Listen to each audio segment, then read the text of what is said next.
Okay, I'm pressing the go live button right now. Welcome everybody to Amy Seeks. We've got a wonderful panel of guests here. We're going to be talking about some amazing things. I'm going to go ahead and pull you guys up in chat. There I am. And just so you guys know, I'm pressing the go live button. Sorry, sound down. Live chat. There we go. I know. Hey, how's it going? We already have some people in the room. Hey guys. All right, so tonight's agenda. Let me get back to full screen. There you guys are. Okay, you guys want to start introducing yourself? Let us know who you are. For those new subscribers, which I have like 100 new subscribers or something. So in case any of them are new, unfamiliar, whatever, go ahead and let's see. If I'm watching on YouTube, Cynthia, you go first. I am Jack Stoof's mother. I'm so happy. I'm so proud of my son. I knew he could do it. And I will be, it is currently midnight in Puerto Rico, so I gotta soon go. Just kidding. This is without drinking. I know. And I am drinking water, this thing. Okay. Cynthia, come on. I'm Cynthia. Cynthia. Okay, Matt, you're next. Try and follow that up. I'm Jack Stoof's father. I'm very proud of my son. I'm very proud of my wife. We raised a great treasure hunter. Matt, you introduced me already. My name's Matt. I go by Matt. Smell the sunshine, amazing videos. Can I pass it to my brother, Copper Dan? Yes, he's right. right below you on the screen. All right. I'm Jack Stoop's brother. All right. I lied. I'm actually Matt's brother, twin. That's true. Yeah. I am the one and only. Oh, I don't have Capro here to introduce me, but Wait! I got Copper Dan. Okay. more opera-ish there. I have had some gin. Yeah, you've been drinking since like 3 o'clock. He's lying. Busted. And Copper Dan, what else? Copper Dan sent me. We're going to be showing you guys what he sent me. It was a wonderful gift that made me cry. You mean guy, you. And Well, it was supposed to cheer you up. it did. I had this big smile and I was crying. You had fallen off the face of the earth, and you needed some cheering up. It did its job. Yes. Every time I look at it too, I'm like, it's so pretty. So we'll be showing that just after we do introductions and let you guys know what the lineup is for tonight. All right. Carrie Finley, Wrong Way Corrigan, introduce yourself. Good. I can't follow any of those that good. So yep, Carrie Findley, Wrong Way Corrigan. And you're in the chats and are you in the blogs? No. Nope, chats, YouTube. Okay, cool. All right, and Susie Fenhaven. I am Susie Fenhaven. I am Jack's mistress, of course. Wow. Don't tell everybody. I mean, we're trying to keep it on low. I have a question. Oh, before the rest of, I'm sorry, I just cut cover one off. How many women on this panel are pregnant with Jack's baby? Okay, just checking. Yeah. Okay, now 2 people that you cannot see on screen here. We've got Covert One. Go ahead and introduce yourself. Hey guys, I'm Covert One, and I have no relation to Jack Stoof whatsoever. So I'm the outcast here. But Amy, thanks for having me on. And it is so good to see you back making videos again. So I know you took a break for a while, but it's glad to see you back. Thank you. Okay, Justin Posey. He is the other person in the room you cannot see. I'm just a fly on the wall. I certainly can't compete with those titles. I actually almost sound like I was in Fight Club for a minute. You know, the popular line, I'm Jack's this or that, for those who are familiar with the movie. But anyway, I'm just hanging out. Hello, everybody. I'm Justin.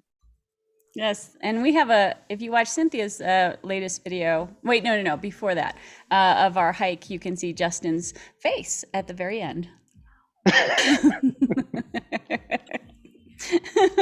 All right, let's see. Okay, so I'm going to tell you guys a quick lineup, say hello to the room, and then we're going to dive in.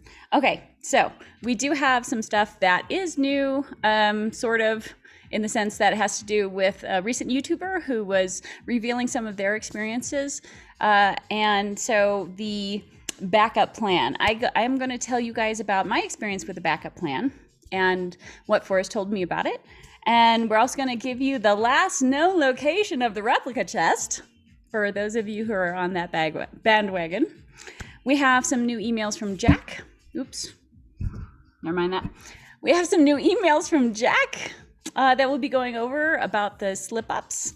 And then I want you all to be ready with your Myers-Briggs type, okay? And when we talk about that, I'm going to have you guys all put that into the chat, and then we're going to discuss why. It's kind of fun. And You're supposed to all know what a Myers-Briggs test is. well, you know, there seems to be a certain generation, and I think it's kind of my generation and buffered by both sides. It was something like everyone did in high school and college. And it was this personality test thing. Who on the panel has done it? Okay, I've heard of it for sure. There we go. Yeah, so you have 4 letters that describe the type of person you are. Oh, right. And you can take the test for free anytime too. Like if you get bored with what we're saying before we do that part, you can just real quick take the test. Cynthia took it. How long did it take you? I don't think it takes more than 5-10 minutes. Yeah. Hey, throw a link in the chat. Ooh, right. Somebody throw a link in the chat. Somebody throw Your eyes. Uli. Oh my goodness. All right. So, oh my goodness, so many people in the room. Hi, everybody. I guess there's too many people. I can't say hi to everyone. That's awesome. Chasing Indy, Missouri, Dave, Meatman, JK Pioneer, John Fucker, Meatman, Wonder, Montana. Chasing Indy, hi. And here we go. Double Omegas. Lulu Bell, what's up? Covert One, you're in the room.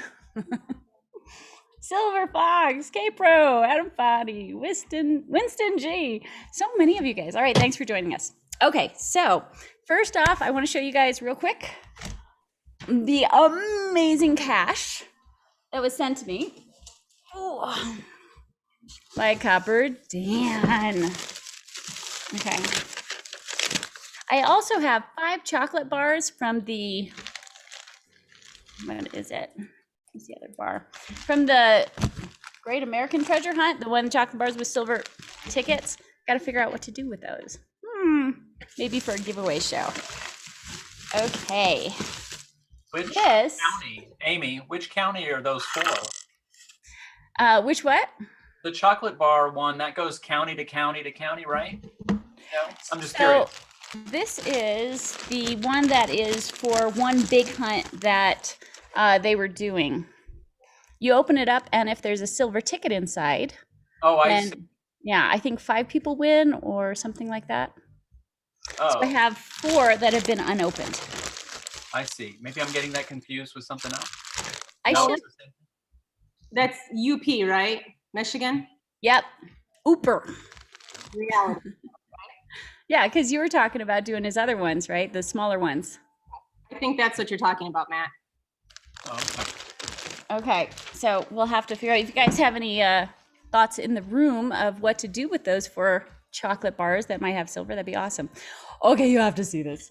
Now I know you guys have probably seen this on his webs. Oh, look at that glow. Oh, fucking glow. Oh shoot, it's shooting glowing. And then you open it up and look at this. Oh my gosh. Nice. Hey, Copper Dan, so what's that made out of? Is that 3D printed or is it bronze? What is it? Copper Dan, I think you're on mute, or you can't hear you. Oh, we can't hear you.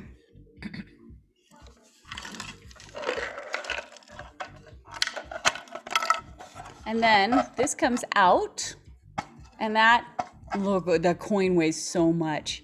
And then inside I got frogs. I just thought you guys had to see this. It was just blew me away. So we have a gold frog. There we go. Nice. Oop, wait, there we go. And this guy, hello. So absolutely amazing. Very excited. That was from Copper Dan just to tear me up. Oh, he wants back in. Should we let him back in?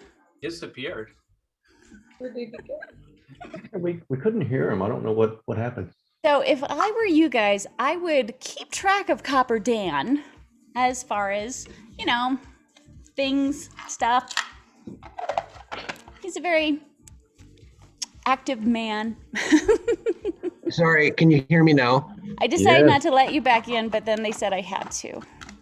We just, Oh, hey, that's Yeah, I don't know what happened, Dan, but so I was asking about the chest itself there and your coin. yeah. Is that a 3D Yeah. printed chest? Is it cast or what's it made out of? So the chest is 3D printed. 3D Bronze did the design work. I got my own 3D printer, so I'm printing them. Mhm. The coin, Amy, take the coin out. Show the back. Can you pop it out of there? So the coin is actually like real. It's not It's 3D heavy, printed. heavy. Nice, See if I can get it to focus. nice.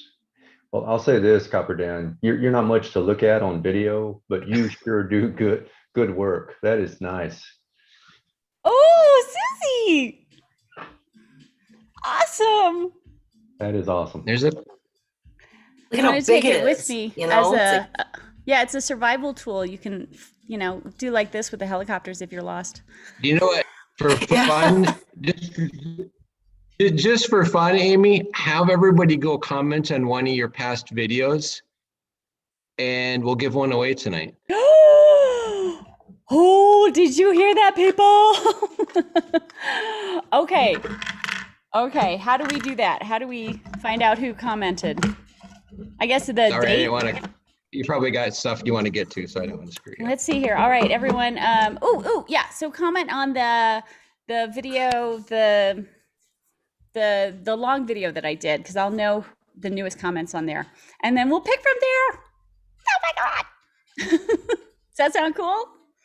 Should we do that tonight, like towards the end of the night, so everyone has a chance to comment? Yeah, towards the end. We'll make people Okay. stay to the end. Force them to stay. Miller, she's got Miller. Yeah, I can force him to stay. I was gonna make a joke there and I didn't. You're welcome. Okay. All right. Amy, did you fall? Or Carrie, did you fall asleep or are you knitting? She just smiled at me. Copper Are you Dan knitting? said, "Did you fall asleep or are you knitting?" You're looks like you're. She's entrenched. No, Cynthia's knitting, but it's not what you think she's knitting. Mm. All right. All right. So let's go ahead and dive in. So the new, don't make me laugh. The new information we have going on right now. So another YouTuber came out with some information, and it was something that I had also experienced with Forrest as far as his backup plan, and who was going to call and what was going to happen, that kind of stuff. And so anyway, I of course hadn't mentioned it because, secret, but now that the cat's out of the bag, I thought I would go ahead and let you guys know what my experience with Forrest was. And basically it was, Forrest, it's funny, how sometimes he just brings things up, and we were talking about kind of dying, right? Briefly. And then, he was talking about the no hospital bed thing, basically.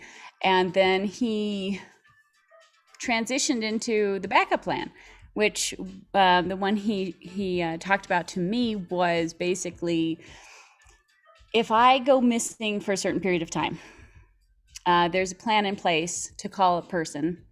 And obviously I'm not going to say who the person is because that would, get them all kinds of aggro, but to call a person, and then there was a plan in place for that. And there was a part of me that was wondering why he brought it up so soon after we were talking about the death thing, right? So him throwing himself on the treasure chest kind of thing, like basically not dying in a hospital bed kind of thing. So until I'd heard some other people talk about their experience that was similar, I had always thought it was more about the plan if he decided to, walk out into the desert and disappear kind of thing. Like there was a plan in place for that. But he did, after he talked about the plan, he did talk about,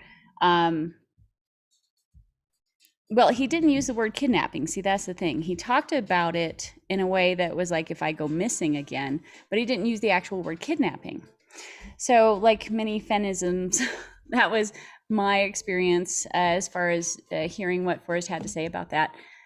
And oh, sorry, there's some Amy Seeks here. Okay, I'll scroll back and see the Amy Seeks. But yeah, if you want my attention, Amy Seeks, and I'll see it. So yeah, that was my experience with it. I didn't have the letter part, but I mean, who knows why he said what, when, right? I don't even know why he would have told me what he was telling me, because I was, well, it's funny because sometimes things like that would come up and you're sitting there and you're all calm and he talks about something like that. And inside you're like, oh my God, oh my God, oh my God, oh my God. And on the outside, you're like, interesting.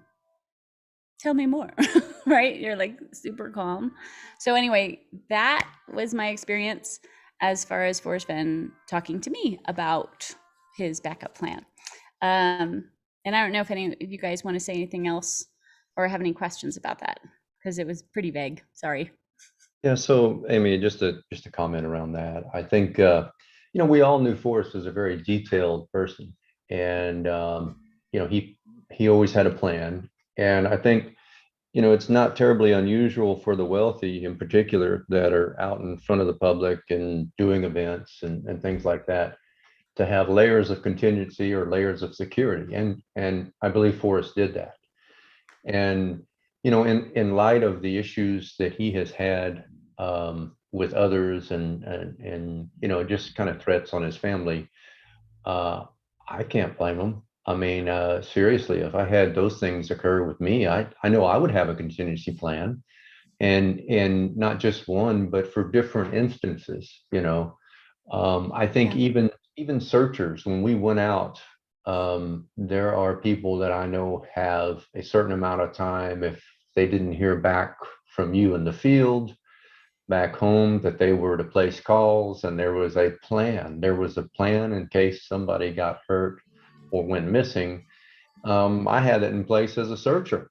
So I don't find Forrest having a plan terribly unusual in light of the amount of detail that he put into everything he did, and also in light of how well some of the events were ran and just the people around him that were what I would consider layers of security. So this news of hearing of a plan that he had to call a certain phone number, to invoke certain instructions that were already pre-written in case he were to disappear, that doesn't strike me as terribly unusual. And it doesn't strike me as terribly unusual for Forrest because he was that detailed. So that's just my perspective. I do know one time when we were up in the helicopter looking for Randy Bilyeu, and the pilot dropped me and another searcher off, and Forrest and the pilot were going to go back out again. Forrest asked me to call his home phone and let them know that he was going to be another hour or two or whatever. So that does sort of fit in with the fact that he needed to notify his family after X amount of time. Oh, that's interesting. Yeah. Questions from chat and a quick comment from Chasing Indy. I just got the new treasure hunt book based in the UK and France. Chasing Indy, send me an email. I'll take a look at it. K-Pro says, did anybody else on the panel have the backup plan conversation? And if so, did it include a letter in their story? writing my plan as we speak, so if I go missing, check Cynthia. She's been looking at me kind of funny lately, and Yeah. She has. I I agree. had- Look at that look in her eye. Mhm. Yeah. We, I believe Copper Dan, we actually did make contact at the penthouse suite in January. But you don't need to go there now. What happens in Vegas Later. stays in Vegas. What the hell? Contact. Okay. whatever. So I got to look that up in the dictionary. Contact. I should have some different music on, shouldn't I? Bow, chicka, wow, wow. No laughs? Oh, come on. Carrie thinks it's That's funny. good. You're welcome. Well, Adam, So to answer the question, I didn't have any knowledge of that. I mean, the person who asked the question, as Forrest would not have shared anything like that with me. I don't consider myself very well known to Forrest, so that wasn't something that I was privy to during the chase. so that's ooh, who's that? Okay. I don't think anyone's new. All right. Adam Vadi. Is the person known to the community? You mean the call person? I would say yes. Huli. Hello. Hope you're getting some sleep. Huli says, I missed what video you want to comment on. I'll be happy to post it if you have one in mind. Yeah, so we're gonna go ahead and do the longest, latest video. So not the short one in the blue shirt, but the longer one in the white sweater. There we go. Second most recent. What have we got? Wattoman699. When did FF tell you about this plan? Let's see here. I think we figured it out. When was it? Did we figure out it was 2018 or 2017? It was 2017. 2017. Okay. Yeah. So 2017, the summer of 2017. Amy, do you know anything about a letter with a solve written on it? No, that wasn't part of what he had told me. So it's weird when he talks about certain things that if you look at him, he's wondering why he's talking about. I mean, it's just weird. Like he talks about it and you're just like, why did that come up? Why is that being said? It's like very, it's like, huh. And obviously, well, you guys will find this amusing. So, and I think I've said this on my show before, but Forrest once said something about how he tells certain people stuff, secrets, whatever, because he knew they would then release it to the community like immediately, right? And he goes, I learned that you were not going to be that helpful. So it was something along those lines where it was like, he had told me things, right? And who knows if it was his test to see if I would talk or whatever. And of course I would never say anything. And then he was, he's like, yeah, you are not the person I can rely on to tell my secrets. And I'm like, so he actually had people that he knew that if he told them the secret, that they would, let the community know immediately. So I found that kind of funny. All right, so Huli says, oh, no, Amy seeks one. Chasing Indy, please let Cynthia know that I'm available anytime to help her hide Copper Dan's body if needed. There you go. Okay. I got my new hate club. It's led by K-Pro. Never piss Still off in the the room. treasure hider. Come on. What the hell? That's dangerous. Okay, all right. So moving on to Matt, you can help with this as far as the last known location of the replica chest, because I know some of you are actually still interested in that. You want me to tell the story? Yeah. Well, you'll tell it better than I will. Okay, well, all I have is my story. I don't know anything about Yeah. anything outside of my story. But I think I saw the replica chest that you're referring to on my way up to the finale.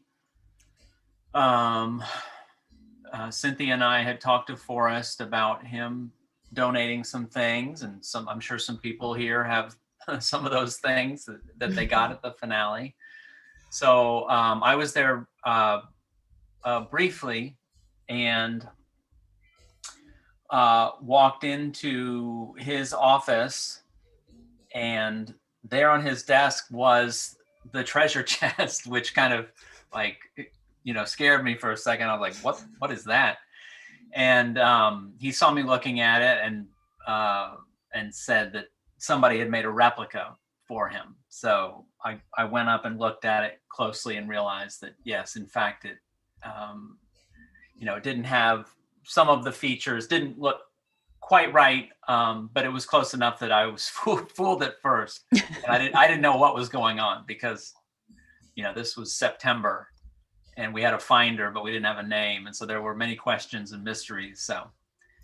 So that was September 3rd, I think, 2nd, or I think the 3rd. I'm not sure. Wednesday.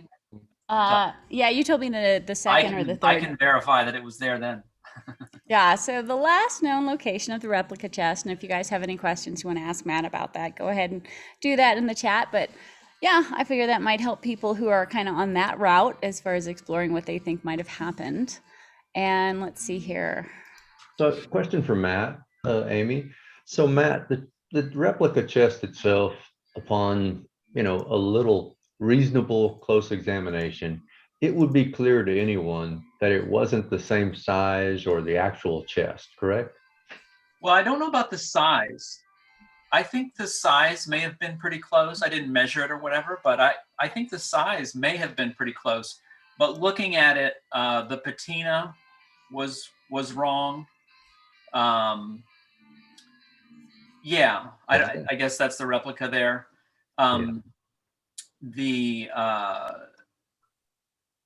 It didn't look like it had been out in nature. Didn't look like it had darkened. It looked new. Looked new.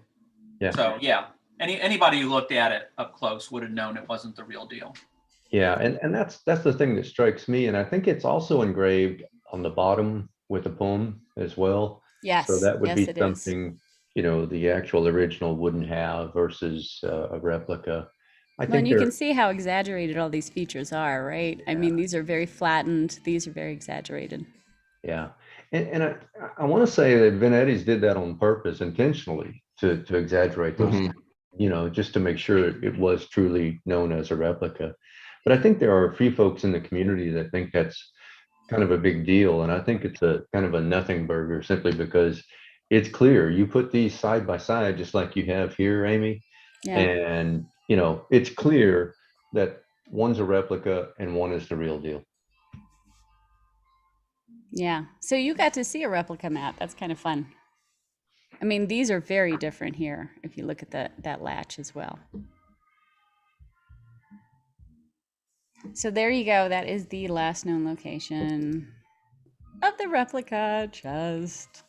All right. Now, Amy, having said that, if I saw that replica laying out among some pine needles and some things out in the Rocky Mountains, I would probably just fall over, because, if that was out in the field, it'd be a different thing. It would be shock value. And then I'd come to the realization that it's a fake. But so anyhow. Still a fake worth a lot of money. Yeah, true. Very, very true. I'll take one. Yeah. No, they are very nice replicas. And I don't know what the value of those is now. I guess they went up over time. Oh, have they? I'll go back to the site. I think higher numbers are 8,000 and lower numbers are more. All right, let's take a quick look. I'll go ahead and share screen and scroll up. It's on what you just looked at, Amy. If you scroll up, I think the prices are. Oh, there you go. So 1 through 10 starting at 12,000, 11 through 100, 8,800. Yeah. There you go. All right. I don't know how many of the original. Amy, see what numbers are missing out of the top 10. Okay. I'm gonna assume that Forrest got number 1. 1 is missing. 3 is missing. And number 9 is gone. 10 is gone. 7 is gone. Yeah, random numbers kind of in here. My 4-4? birthday is coming within 2 months, guys. So if you want to start a GoFundMe to buy Copper Dennis. There you go. Tell you what, if you buy it for me, I'll go hide it in the woods someplace and fill it up with something so you guys can search for it. Yeah, but Dan, look, it's got to last more than 10 minutes with one of your. I know, I knew that was coming. Oh, ouch. Why don't you just invite K-Pro on just to have more? Ouch. Diggity, that hurt. Damn it. Anyways, that was a fun hunt to make. I enjoy making the hunts more than I do trying to figure them out. I think, Dan, the next hunt you make, you need to run it by Doug Preston and just have him, look at it and review it like Forrest did. And maybe Doug will say, it's too easy. And, you can go back and refine it from there. Doug has some experience there.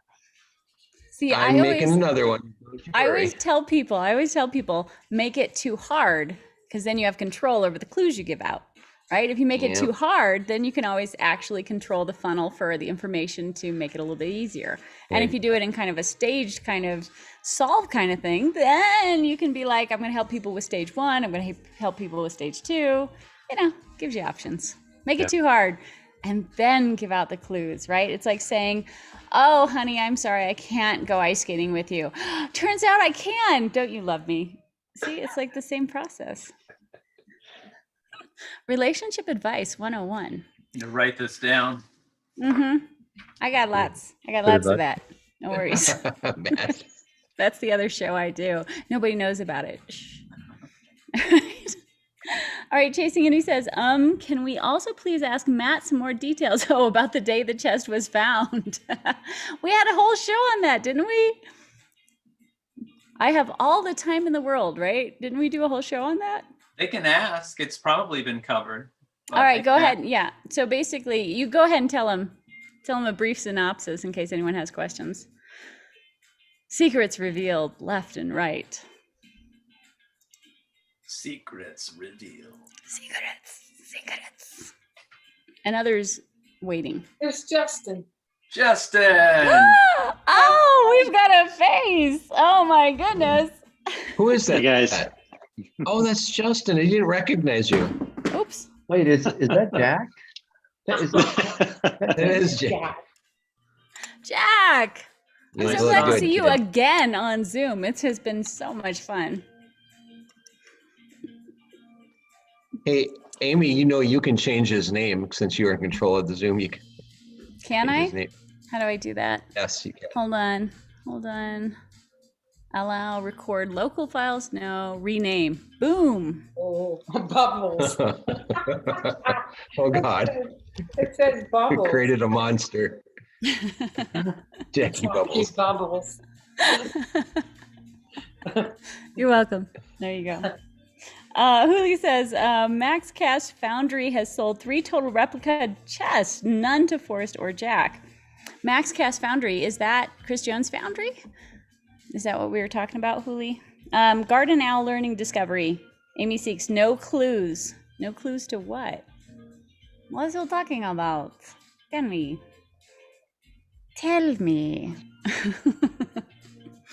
Okay, do you want to tell real quick then the day you were at Forrest's house story when the chest was found, Matt?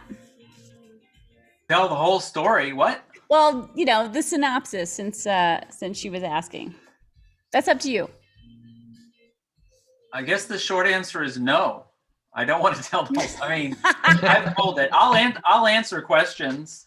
I will, but I think it would be a long story. When I left, I was driving and I opened up the voice recording app or whatever on your iPhone, and I just started talking. I was afraid I would forget things, and it's like 45 minutes of me just rambling on and on. But I think I did that after each meeting with him. But no, I don't mean to be rude. I don't want to tell the whole beginning to end story, but I'm happy to answer questions.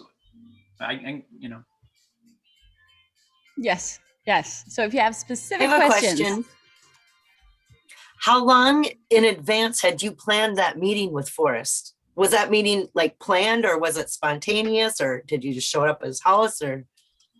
Well, he was very kindly extending invitations to me, but this was March and April and May when, you know, we were all very afraid with COVID.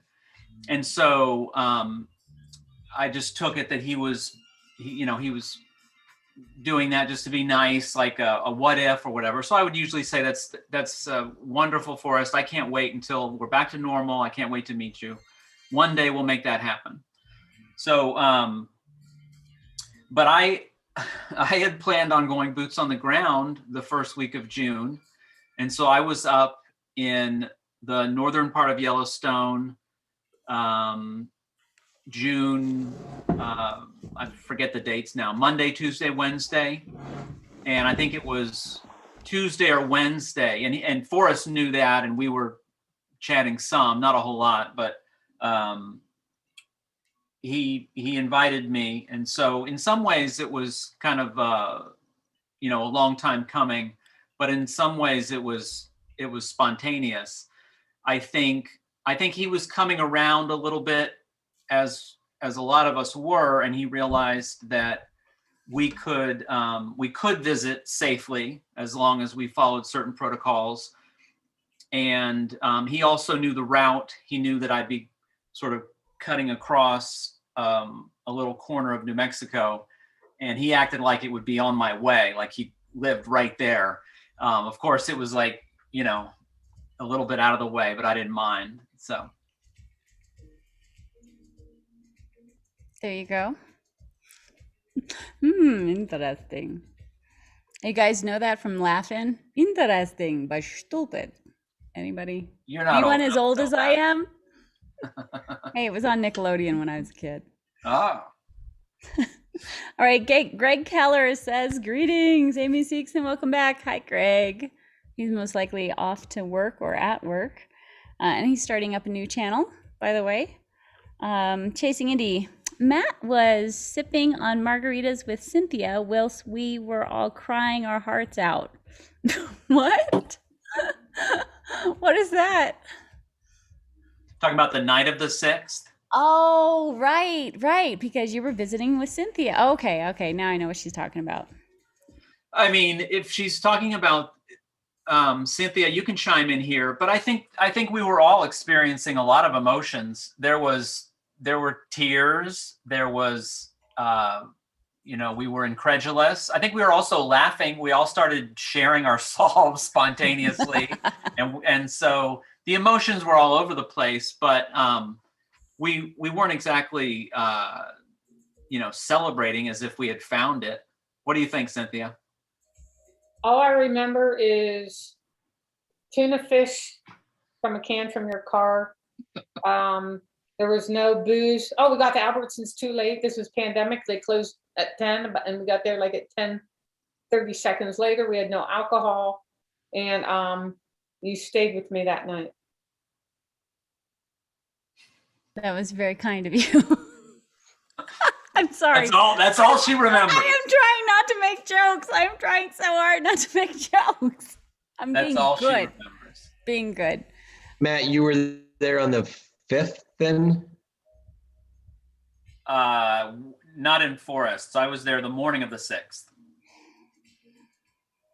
Oh, Can I say my okay. favorite thing that Forrest said? He said, Matt, It's your show. I have all the time in the world. Yeah. And but what was your preface to that? It was something about getting going or something, right? I just wanted to be a good guest, and there was a pause there. And so I said, well, I don't want to take up too much of your time, just giving him an out in case he wanted to wrap it up. Yes. And he just kind of, looked at me, and there was a beat, and he said, Matt, I've got all the time in the world. Wow. And it didn't mean anything. It didn't mean anything at the moment, except I thought that was very kind. So we talked for another hour or so. But later on, I was like, what? And Jack confirmed that Forrest would have, obviously he heard from Jack, I think the night before and that morning. And then he entertained. and acted like nothing was going on. That's amazing. How's it going, Matt? Thanks for visiting. That is Right, amazing. So Any- Matt, Anything new from your for us? No. perspective- Yeah, from your perspective, Matt, he never broke character in that conversation to allude to anything going on in the background. You never had any sense that something major was happening, like, you know, his treasure was being found. No sense or inclination whatsoever, huh? I will say that he was not really that interested in hearing my solve.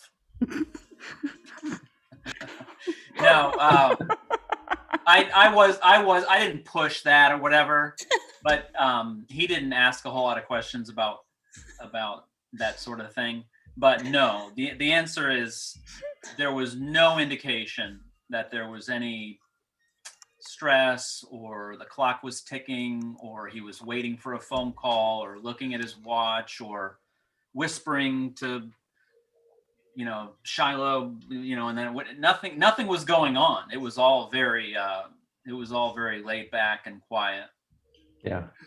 But I mean, isn't that kind of par for the course with Forrest? I mean, you know, all of us have gotten to know him as very cool and calm, and, you know, and being in the Air Force and what he has went through was probably a nothing event for him to stay cool and calm in front of someone sitting there in his den, just talking about the chase and not letting on whatsoever that something more was going on in the background. But I mean, I think that's just so par for Forrest and his character and how cool he could stay and just act like there was plenty of time in the world to stay there, Matt. And, you know, there's no hurry. And there was no sense whatsoever from your perspective that anything was going on in the background when this was like a huge life event for him that he had planned for, you know, over 20 plus years, right? Right. Yeah. Yeah. Pretty amazing. Yeah. Pretty amazing. See, that's what blows my mind. How is that possible? 15 years crafting it, you know, 10 years having fun with it. It's found. How you doing, Matt? Just what's up? You know, no big deal. No big deal. Mind blowing. That kind of duality is very impressive. Tucker. Tucker. Hey, the bronze sniffing dog. Oh, He wants some love. I bet, Justin. He's retired. That's my job now, to sniff out the bronze. Because you can. Because you can. That's right. All right, let's keep up with some of the chat here. We have Moisture Eyes. What time of day did they arrive at Forrest's house? Did they? I'm assuming Matt. Did Matt arrive at Forrest? So Matt arrived at Forrest's house. Then Matt went later on to hang out with Cynthia, right? Yes, I don't want this to become the Matt tells his story hour, but yeah, I think it was 11. There you go. I'll have to consult my notes. I'll Okay. have to consult my notes, but I think it was around 11. Okay. Amy, just a suggestion. Once you're done with the video, go ahead and change your title to Matt Tells His Story Hour, just so that we can honor, you know. Hey, that PBS voice. That's awesome. I'm the. Matt, can we get a? Let's just go ahead and change that, because Matt's the most interesting person to listen to in here. So we just want to hear from the moment you woke up. The whole thing. So I had The this whole dream. thing. Let me tell you about my dream. Actually, I think he's drinking a Dos Equis. He's like the most interesting man alive right now. Cheers. Well, I mean, it is an interesting story. It happens to be mine. I had nothing to do with that. It could have been anybody who was sitting there. I mean, I'm as surprised as anybody that I was there on the 6th. It's just a fluke, and it's weird and it's fun. But it's such a great story, Jack. I mean, Matt. Sorry. So you're saying that you drove from Yellowstone to Forrest Fenn's house and got there on the 6th? Yes, but I Okay. I didn't do it in one day. Did you notice? spent the night. Stinks. Did you Did you notice spend any the night other at a cars, hotel on the any way? other cars following you to Forrest House?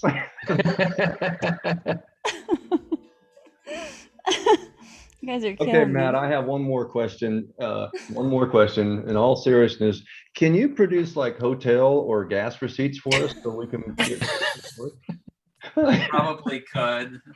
I'd have to look through them, but sure.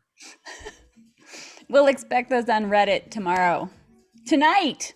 Is there, Boom. is there anybody that can back up what you're saying, Cynthia? Forrest could. Cynthia can, I think. I believe Zoe can back that up, right, Matt? I mean, let's see. Yeah, didn't you get into a fist fight, Matt? Was Zoe, as I recall? Wasn't there turmoil in that front yard that day? I don't want to. I Tell don't us want to more. ask, but I want to hear this It's part so of the true. No story. turmoil. No fist fights. Drama, drama, drama, drama, drama. Yeah. Matt, you're a good sport, but you gotta, I mean, think about this. You're the only person that had that experience at that point in time with such a significant event going on in the chase. No one else can say they had that experience of sitting there with Forrest and talking that day with him in his den like you. So thanks for being a good sport. I mean, you're poking a lot of fun, but that's quite a remarkable story. Yeah, it is. It is. But because I didn't know it was a special day outside of just meeting Forrest. So it just seemed like any other day. And I was looking forward to many more chase seasons and boots on the ground going forward. I figured I had, 10 more seasons to look forward to. It's going to be great. So that was the same day then after you left, Yes, Susie. Jack showed up at or wherever. He showed up in Santa Fe and Forrest met with Jack that same day. That's amazing. Did he, or did he meet with him? Because I thought Jack said he spent the night somewhere on his way back, so that would make it the 7th, Well, right? he said the 6th. I was there the 6th. It was announced the 6th. Mm. I think so the photographs we saw, I'm under the impression that those were taken Sunday the 7th. But I'm Oh, not positive. I still can't get over the saying that Forrest paused and said, I have all the time in the world. In the world. That is mind blowing to me. It's the exact opposite, right?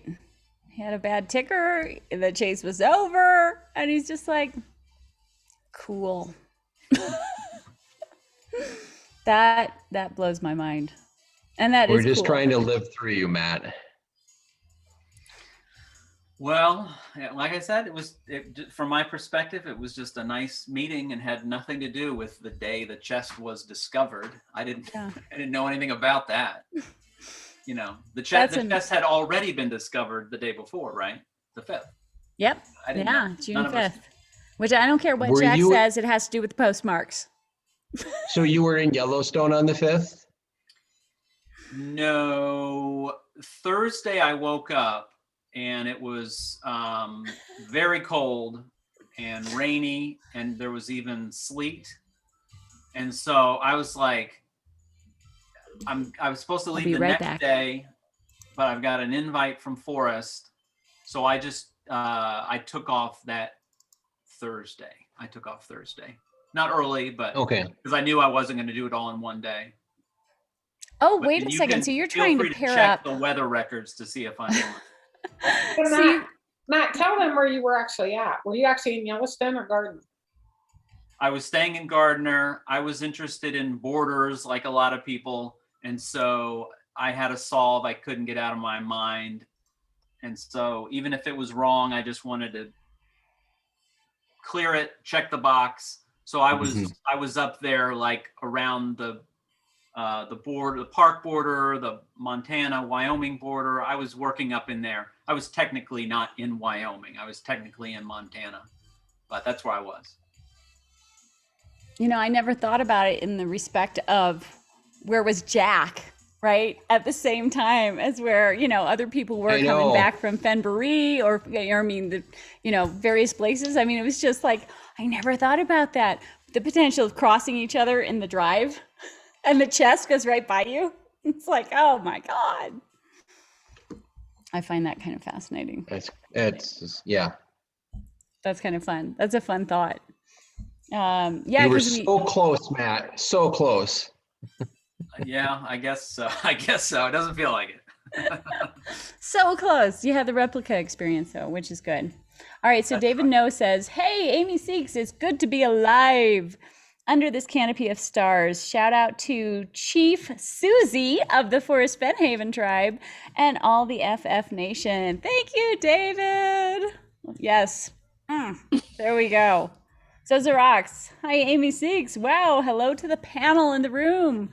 Zozo says, hi, everybody. Two Trips says, Matt, was there an argument between FF and his daughter over the risk of COVID-19 exposure? No. No. I think as far as I know, I was the first searcher visitor. But I know that some people, maybe all the people inside there were coming and going at different times, going to get food, running errands, whatever. So they weren't just holed up. I had my mask. Forrest had a mask. Yeah, you had your mask on your wrist the whole time, so you could put it on as soon as, right? Put it on. It was like always at the ready. On. Forrest put his on as soon as he saw me, but he felt comfortable because we were 6 feet apart. We did remove. He asked me to remove his mask. I think it was about his hearing as much as anything else. Yes. Because he needs to read the lips. Yeah.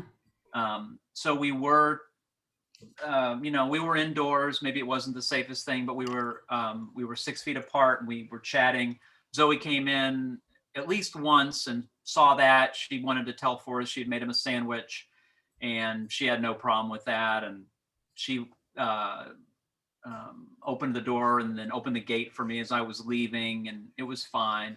I think more than anything, she was probably bothered that, she's supposed to be in charge of this house, but she didn't know I was coming. Forrest didn't. Forrest is very sneaky like that. Yeah, he didn't put my name on the guest list. So I got the sense that kind of irked her, but. Matt. Well, that puts that story to bed. What's that? Yeah, there's not much to it. Yeah. Did the family know at that point? Oh, about the chest being found? I don't know. And I mean, I have nothing to compare it to, so I have no comment. I mean, nobody was going around whispering chest this or chest that, or.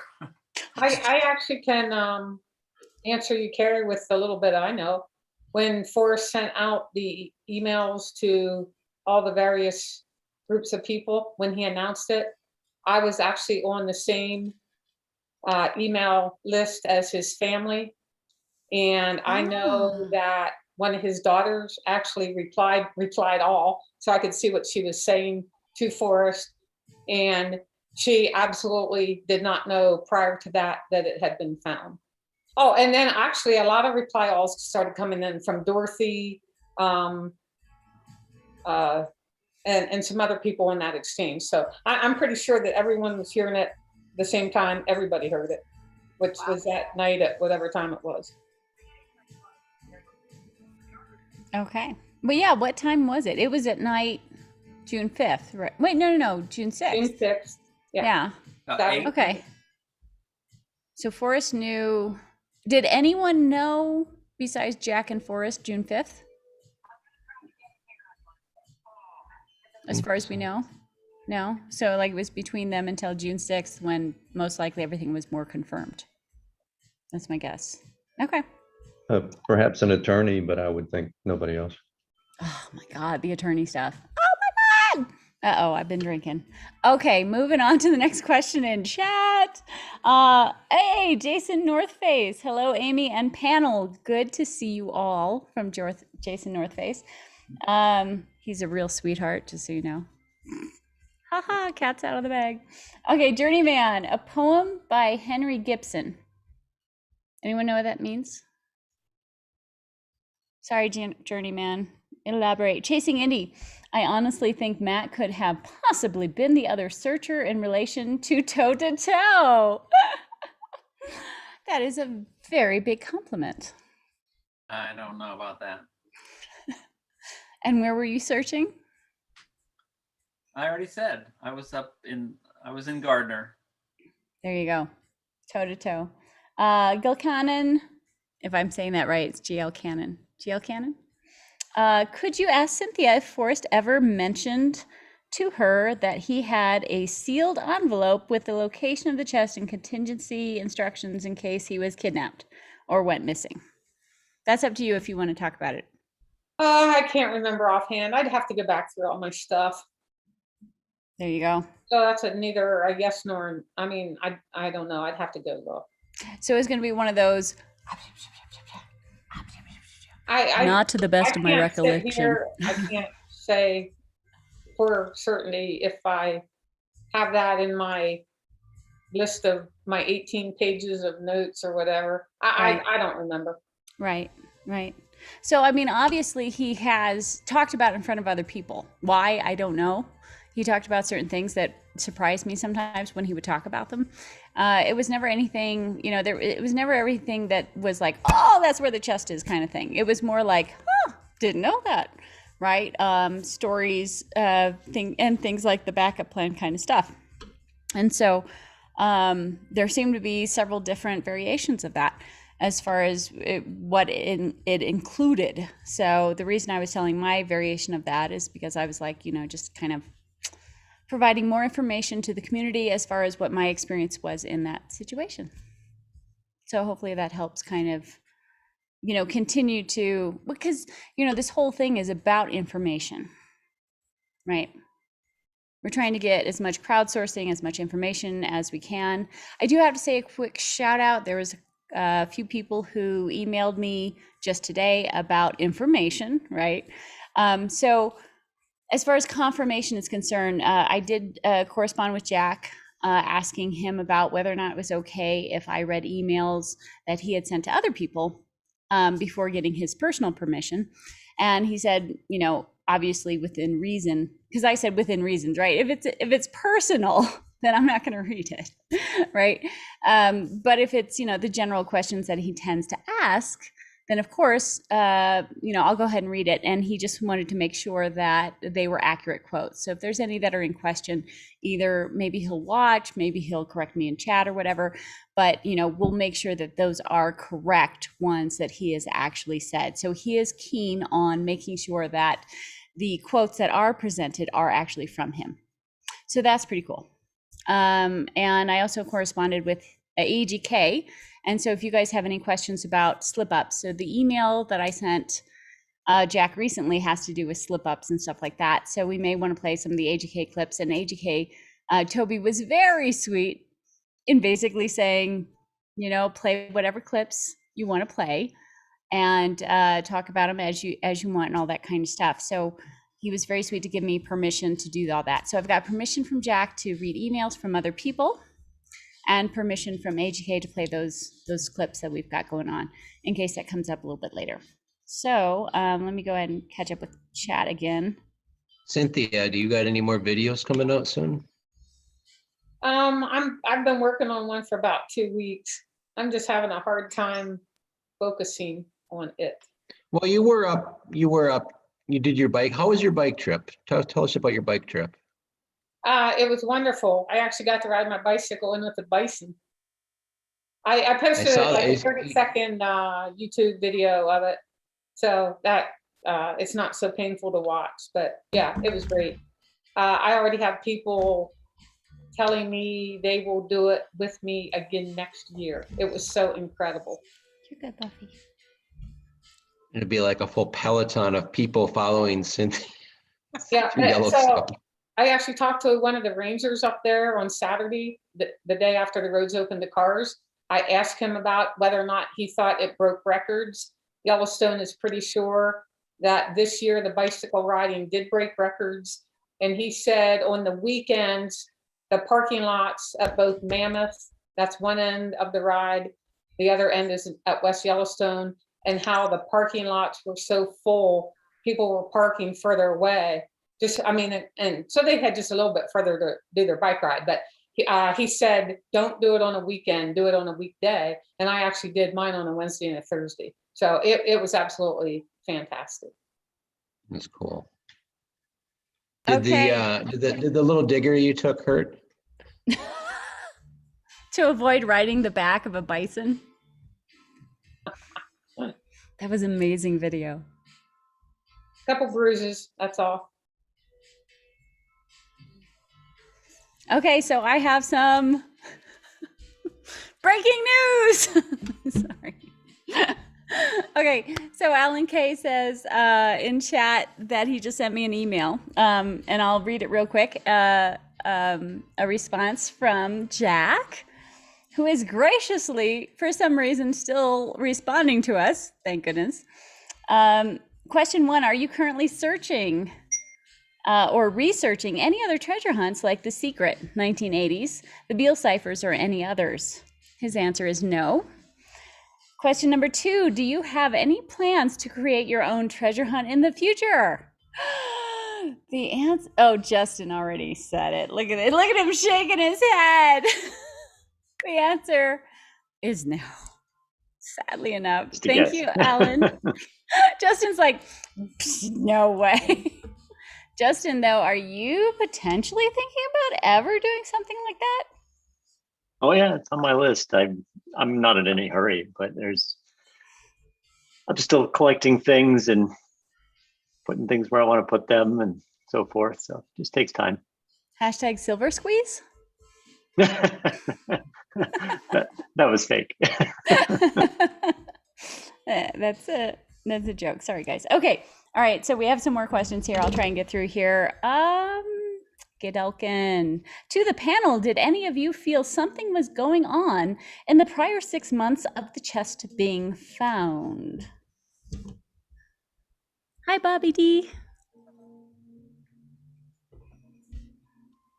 Anybody? Crickets? Chirp, chirp. Yeah, Gedelkin, COVID. That's what was going on. That was yeah. You know, that's I mean, if you think about it, when COVID, that was March of 2020, and that was just before a lot of the search season and areas were starting to open up in the South. And, you know, Yellowstone, I don't think opened till what, June the 1st. So, and that was all due to COVID. So, but in terms of getting a sense for anything going on other than that, I'm not sure that I could say that I got a sense that anything was happening. Other than perhaps with the amount of scrapbooks that Forrest gave out during that time. There was a plethora, wasn't there? There was yeah, like bam, right bam, bam, around, bam, bam, bam, bam. Right around the, Yeah. you know, around the end of 2019, first of 2020, there was a lot of activity. So. Anyone else? You know, thank you, Covert. Thank you very much. Anyone else? Questions about the last 6 months? It was going to be another search season as always. Right. Yeah. Till Jack spoiled it for all of us. Jack! Damn it. Damn it, Jack. Damn it, Jack. I made a joke, actually. I joked about that in my theory video. I don't call it a solution because I hadn't solved anything, right? Theory video, where I'm talking about how, as I thought I might be getting closer to figuring things out, how bad I was going to feel about all the searcher be important to saving a life, right? But at the same time, solution, which isn't the solution. And then, of course, you have a place where the person who has kidnapped Forrest or kidnapped the granddaughter thinks the solution is started, and yet it's not. It's a place where the ambush is going to happen, right? So, Amy, you're frozen on YouTube, and everybody, it's buffering and frozen. Yeah, you're buffering, but the chat's still going. But the video. The chat is still going, but it hasn't moved in a while. okay, so I don't know. All right, I'll put momentito. April says Amy seems to be frozen on your side. But that's really interesting because we're all here still. So let's see here. Yeah, because Zoom usually takes care of the other people's stuff. I'm going to switch over to a different. You're working on, I'm watching us on my phone and. Now we started moving again on my other. Yeah, it started. Oh, now it's stopped again. I just so got it I back. don't know. Okay. Maybe it's me. Okay, I think we're back. People are talking about it in the chat. Otherwise, I wasn't going to say anything. Well, now Amy froze up on my Did screen. you fix it for me, Justin? Thank you. Oh, there you go. Just pulling levers. Justin. We just had to discuss something private. I'm sorry about that. It's just something came up. So we're back. We're not going to talk about those secrets right now. I'm sorry, but it was something serious. So, okay, now go ahead.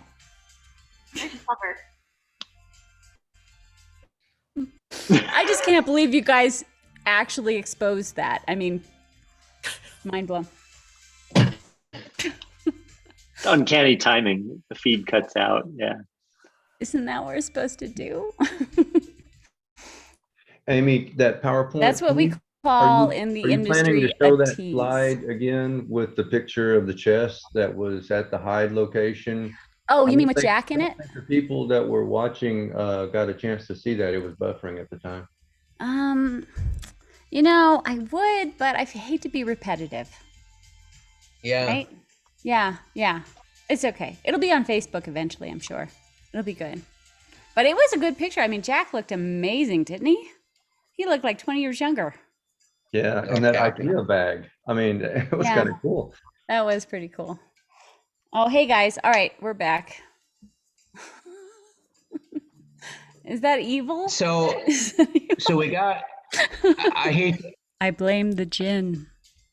I'm not a conspiracy theorist, but we have. Yes, you are. We have Forrest when the chest was found, not showing any emotion to Matt. None. Whatsoever. And we have Jack, who found the chest, shows. That's the first question I asked him. Was like, "What was your thought? How exciting was it?" And he was just like, "Eh." I'm like, "You're kidding me. This is just." Okay, all right. This is the perfect time to go into the Myers-Brigg test, I believe. All right. Everyone. I wasn't prepared for a test. No. Amy, could you please put your right wrist up to your camera? What is that you're wearing? Thank you. Nothing. Why are you so busy? Why are you so busy about my stuff? So, No, Amy, what day rude. in June did Matt stop by your place and give you that? I love it. You know, when you touch it, the oils make it sparkle better. Forrest told me that. Yeah, that's a very nice bracelet. So I only have one question. Does it have 22 turquoise embeds or are there 23? 22. Wait. Oh, nice. 1, 2, 3, 4. Give me a second. 5, 6, 7, 8. There could be more. 12, 13, 14, 15, 17. Entertain yourselves. 18, 19, 20, 21, 22, 23. Nice. There may be 23, but you know, there might be 22. I'm bad at math. It's very beautiful. Any questions? Next, moving on. Where'd you get it from? It has a phone number on the inside. Just saying. Just saying, it's got a phone number on the inside. What? I blame the gin and Cynthia. You need a designated driver here. Okay, all right. What? So What are you Myers-Briggs. talking about? Need a dedicated Zoomer here. Yeah, I'll pass that on. Okay, so You have Forrest everyone. bracelet and it has a phone number on the inside of it engraved. That's what you're saying? I'm saying that I have a bracelet with a bracelet. Spill it. Keep going. Sorry. I have a bracelet with 23 turquoise beads, and it has a phone number on the inside of it. No biggie. You'll find out more in the next episode of Amy Seeks with all 4 of us. Yes, we shall tell you more. Okay. What?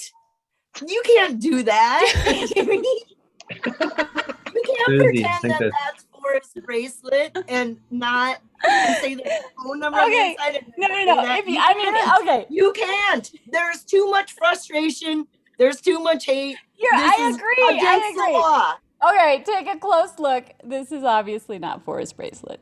Okay, well, it doesn't look okay. Amy, no, you okay. cave so quickly there. I did cave, didn't I? Susie, you made me feel guilty. Well, that's ridiculous. There's That's so Amy's much kryptonite. crap. Yeah. We can't. You can't. You can't. That is my You can't. kryptonite. Make me It's feel not guilty funny. or It's not empathetic, funny. and I'm a goner. No. I do know. I mean, that makes it so hard because you want to tease it because people will believe it. But it's like, no. Obviously, this is not you the same can't. bracelet. I'm telling you right now. Don't. It's not even funny. It's mean. I do have to admit, so I do. Yeah, it is. You're right. It's mean. God, it feels good Because to be like mean you have sometimes. a relationship. You have a relationship with Forrest. You had one. So there's a real connection. So to say that I mean, This is the actual turquoise bracelet that was gifted to me by someone very special. It was very sweet. So I do actually have a different one. This one is from the AGK cache that we will do a show on for all those people who had questions. Wow. And I do apologize if anyone That's a big actually enough- thought. right there is a big enough tease. To say that came from the AGK cache, that's huge. That's a big enough tease without trying to. It did. And it has, you probably won't be able to see it, but it has a number inside of it, a phone number. So we'll talk all about that on a show where Okay. Amy, I don't think you should. it was show the fun. phone We actually number. thought, okay, Yeah, too late. and I'll show the keys.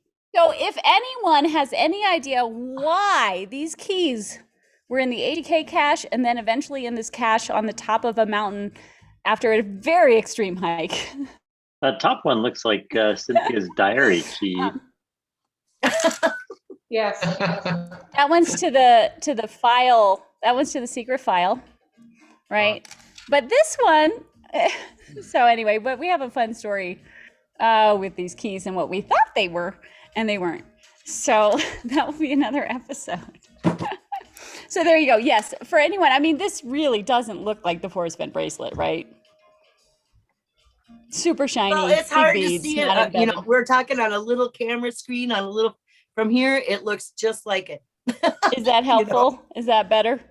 So No, it it's really is a obviously- beautiful bracelet, though. Yes, I blame Cynthia. I blame you, Cynthia. She dared me to do it. So, but I do have one, like I say, I do have a real one. Yes, it's all Cynthia's fault. Blame, that song, Blame Canada. Blame Canada. Blame That's Cynthia. Always stir in the pot. I'm sorry, what's that, Copper Pot Dan? is stirred. A, I- Copper Dan, was- A. I was trying to remember the. Cooper. Hey, no, I'm not from Canada. I live close, but not. I was You're just a trying to remember Youper. the cartoon that had Blame Canada. South Park. Team. Yes, they actually made a movie from it though. Yeah, it was their big movie, Blame Canada. Yes. I think it's very accurate. No offense, Nelica. Don't listen, Nelica. I don't mean it. All right, Huli says, tell us more, please. Shoot, we've totally digressed. Tell us more about what? A hint Oh, of all that. the time for today. A hint of that would be great. I think that's it. Okay, what do we have left to get through here? Myers-Briggs. The Myers-Briggs. Justin, you are hired. Justin's keeping us on task. So Justin is apparently in the Myers-Briggs, the task people would be blue. where in the course that I took, there was yellow, blue, red, and green. And blue was the like accounting, keep it on task. I like Is that the your was colors. final yellow. answer? Okay, everyone see. in chat, everyone who's watching, 113 of you, my apology, my apologies that this is such a crazy Drink. show. Drink. I'm out. That's my problem. Oh. So yes, I'll have to refresh. Okay, so put in your Myers-Briggs type. Okay. We're going to discuss a little something after you guys put that in. Now, for those of you who are not familiar, you can take a Myers-Briggs test pretty easily and for free on the right website. Cynthia took hers. Cynthia, what is your Myers-Briggs? I don't remember all the letters, but I know it started with an I, right? Okay. Justin, do you remember That's what the hers right- was? Oh, no, mine. Hold on, let I me don't see if I can recall, find no, it. no. Okay, Amy, I didn't know there was scrolling. didn't know there was gonna be a test tonight. Oh, come on. It's Amy Seeks. We're boring as hell.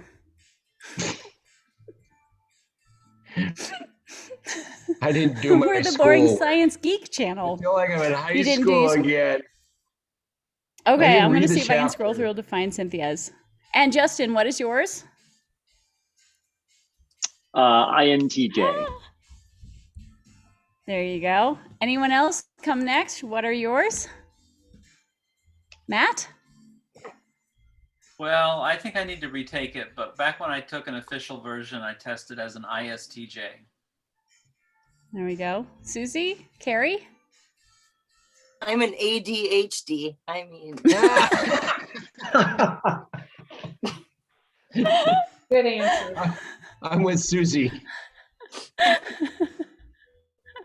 I obviously have a bit of that too. Carrie? IITP. Squirrel. Yeah. IT what? P. Squirrel. ITP? ITNP? Is that what you said? Okay, all right. NTP. Right. So chat, we've got Amy, yes, thank you, Justin. I am ENTP. So just so you guys know, Justin actually guessed correctly what Matt and I were as far as our Myers-Briggs, but he had Cynthia slightly off. Cynthia was slightly off. Okay, so we have, Michael Hool is, okay, interesting. Michael Hool is INTP. ISTP, ISTJ. David Paisano is a BLT. Sounds delicious. Thank you very much. All right, you guys. So the Myers-Briggs test is basically a personality test. The reason I thought you guys should put yours in first is because I will share screen here. Here we go. We have Jack's Myers-Briggs. There you go. So what does that mean? what does that mean? So this is something that's really fun. You can look up very, very easily. You can type in INTP and get a full description of the type. And since he is very We'll do strong it. on each of these traits, good point. What the hecky doodles? Okay, all right. Yeah, I need to make sure certain things don't pop up. Sorry. Get us in. Sometimes when you type it in, other things pop up. Oh boy. Type. Yeah, but I'm just gonna make sure it doesn't before I share screen, and we're good to go. All right. So the I is for introvert, but let me go back to you guys and share screen, so you guys can check So, this Amy, out. while you're calling that up, I think the real question here is, what was Forrest? Anyone have a as guess? As in the compared to Jack, right? That's the real question. I would guess extrovert compared to introvert. That would be my guess. So remember, Okay. Susie, it's not who you are, but who they think you are, right? Look at this. Well, I Right? think Forrest was an extrovert.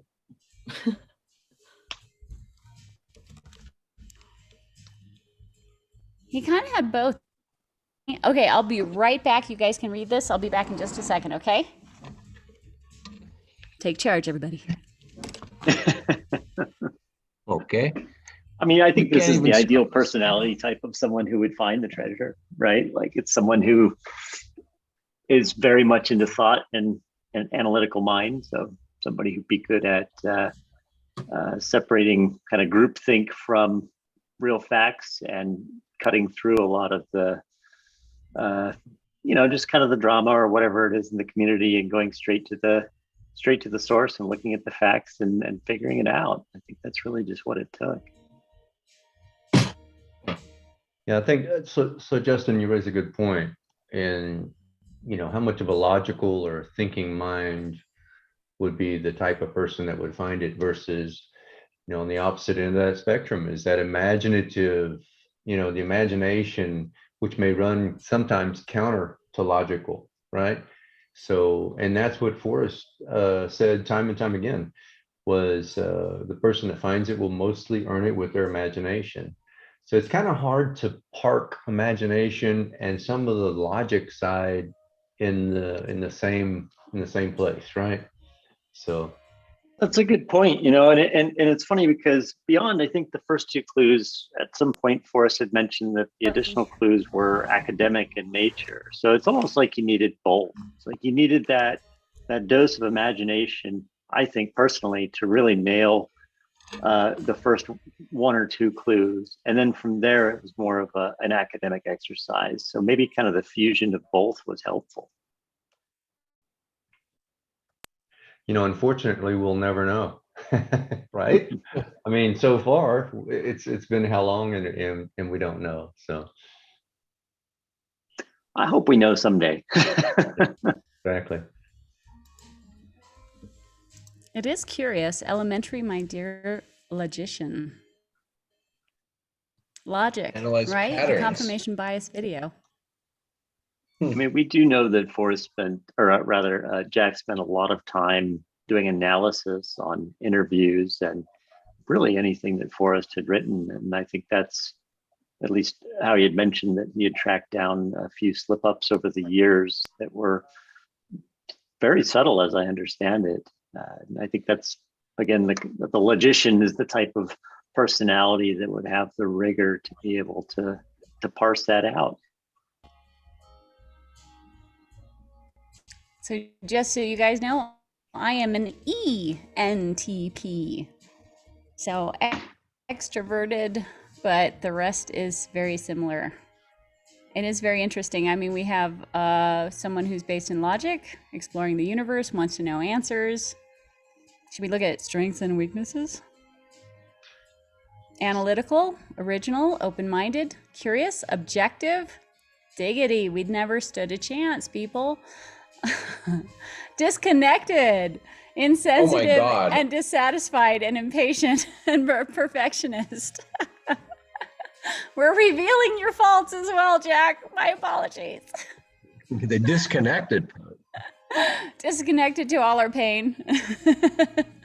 We never figured it out. We want to know the solution. That So, is Amy- actually kind of fascinating, isn't it? Yeah. Amy, is there a way to see which each one of those means? The INTP, the introvert, extrovert. Yeah, it's actually, N for. yeah, it's pretty well, let's see here. It's pretty well documented. If you go back a page, Oh, there it there's is. there's a link where you can actually click on each of them. Yeah. Yeah, Oh, that's these? it. There you go. So we have the architect, the logician. So he's, let's see if they have, that doesn't have the individual. Basically, it's a very, very popular test. So it's very easy to find this information as far as If you, the I versus E is introverted versus extroverted. yeah, if you Sorry, hover go over ahead. the personality types, I think hovering over that, you have the drop down. It actually shows it. There you go. Analyst, intuitive, NT, diplomat. Where's the introvert, extrovert? Intuitive. Yeah, where is it? Actually, I have it up if you'd like. I could share my screen and show you. Oh, Yeah. please, Justin, save me. Save That'd be me. great. I mean, it'd be nice to see what each one of those was, huh? And what did you guys guess that Forrest was?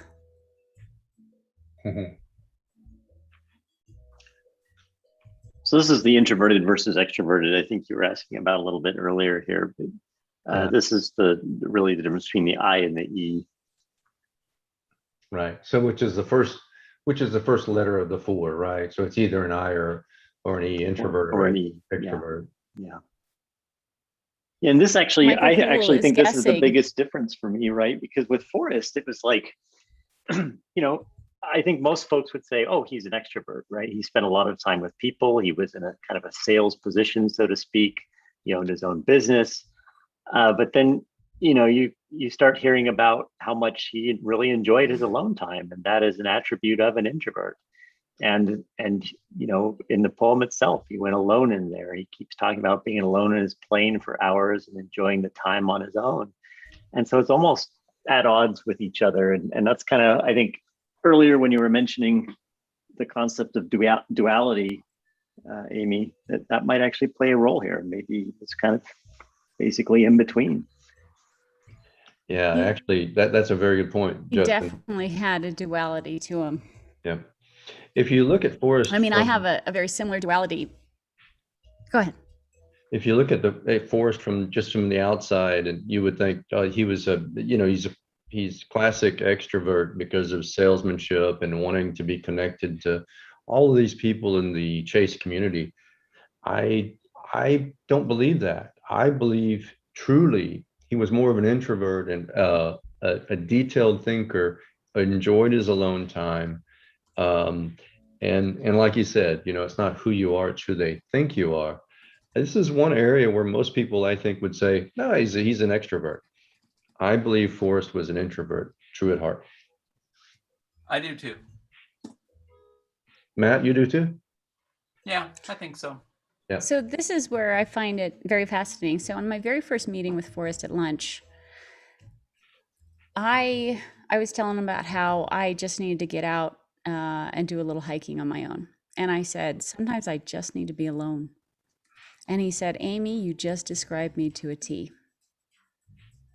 And so, you know, we both really shared the duality of the desire to be a big ham, right? We're both big hams, love the attention, all that kind of stuff.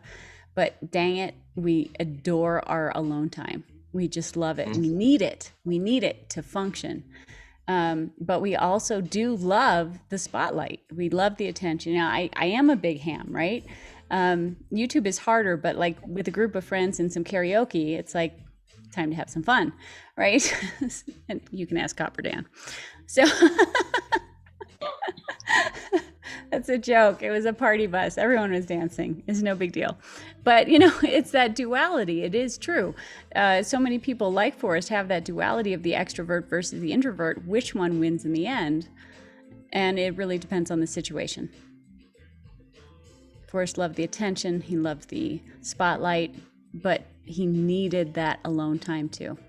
I'm very much that way too. Come to the end of the day, I do not like sharing hotel rooms or any of that. It's like everybody get the hell out.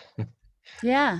I need, you know, it's almost like attention overload, people overload.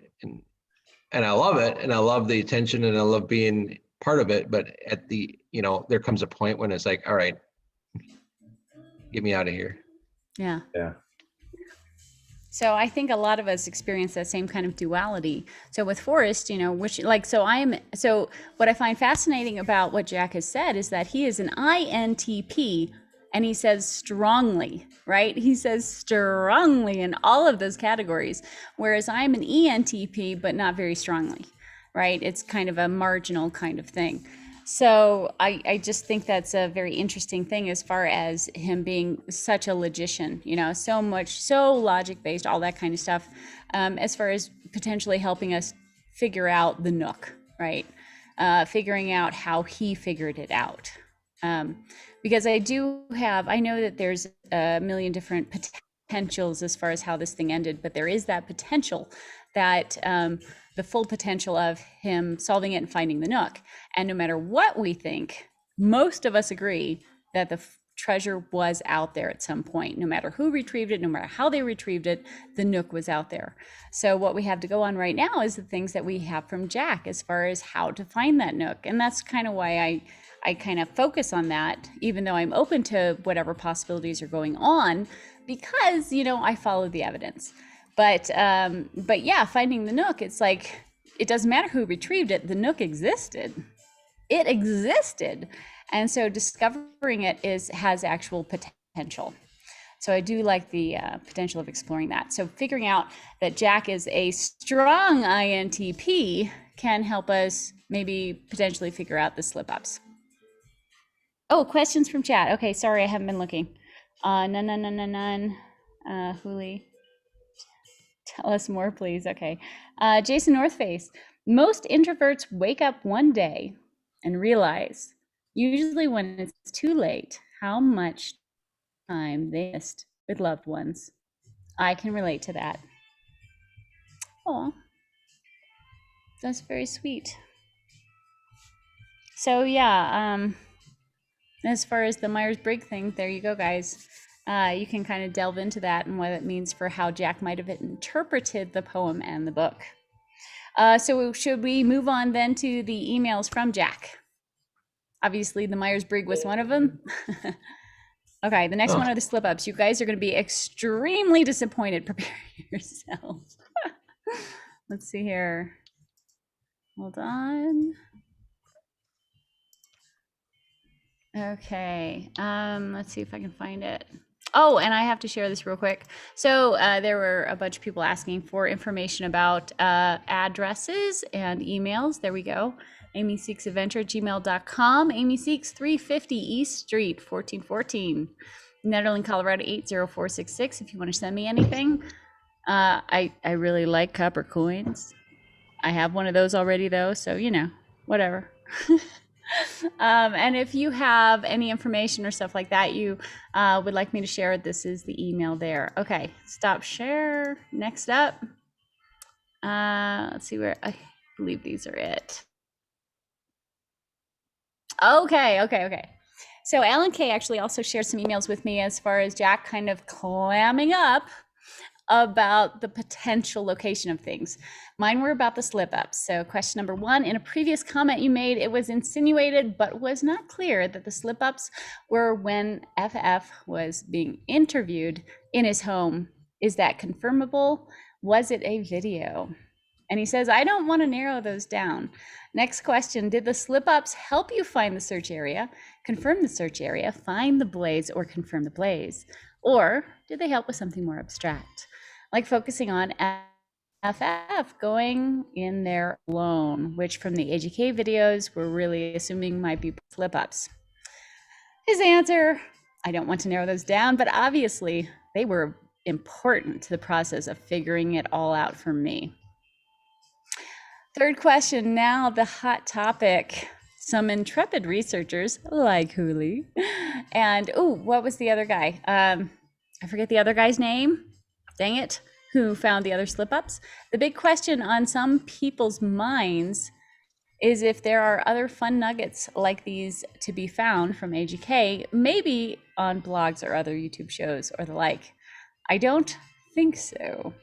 And then he very sweetly says, sorry, with an exclamation mark, which is not common for him. He doesn't tend to be very excitable. So I thought it was very sweet that he did apologize that he couldn't share too much there. But we get to the point where we're like, does that mean these slip-ups are that important?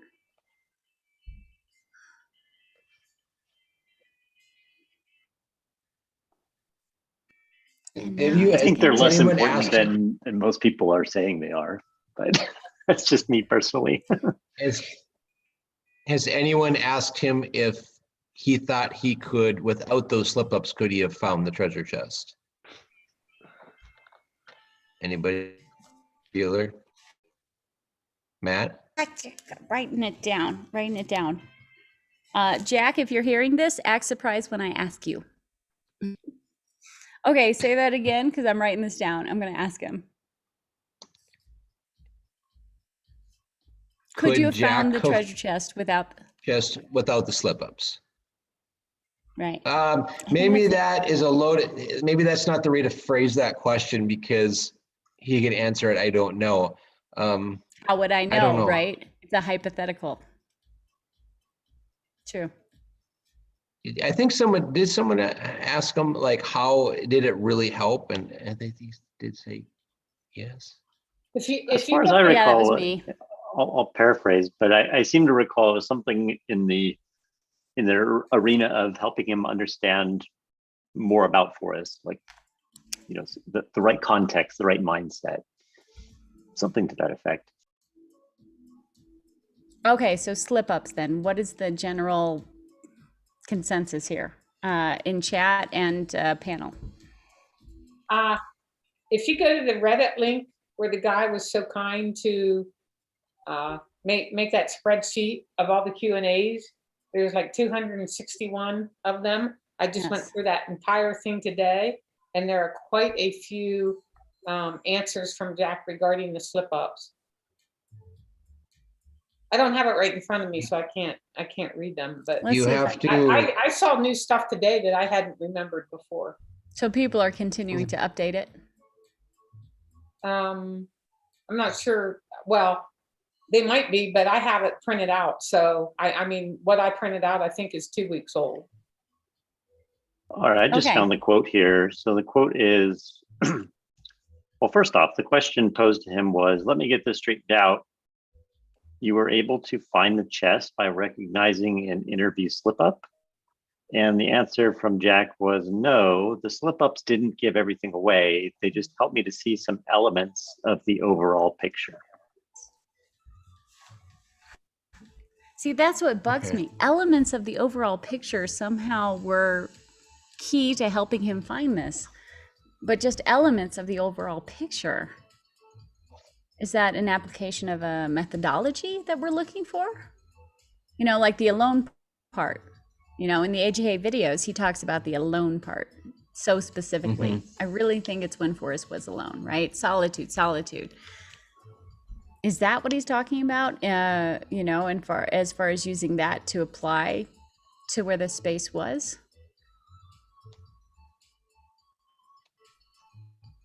Possibly. You guys It's tough to say. You know? obviously need to drink. By the way, Mr. Clue, hey, how's it going? It's good to see you. Yes, I'm back. Guess who's back? Guess who's back? Guess who's back? Guess who's back? So Amy, I think if you asked every searcher what they thought Forrest slip-ups were, you'd get a completely different answer. Completely different list from a completely everyone different in chat, perspective, right? let us go ahead and do a chat census, right? Everyone in chat, tell us what you think the slip up was, and you know, if you thought it was something in Forrest home. We have that one, you know, response from Jack that sort of suggested, but sort of not, and he wouldn't confirm it.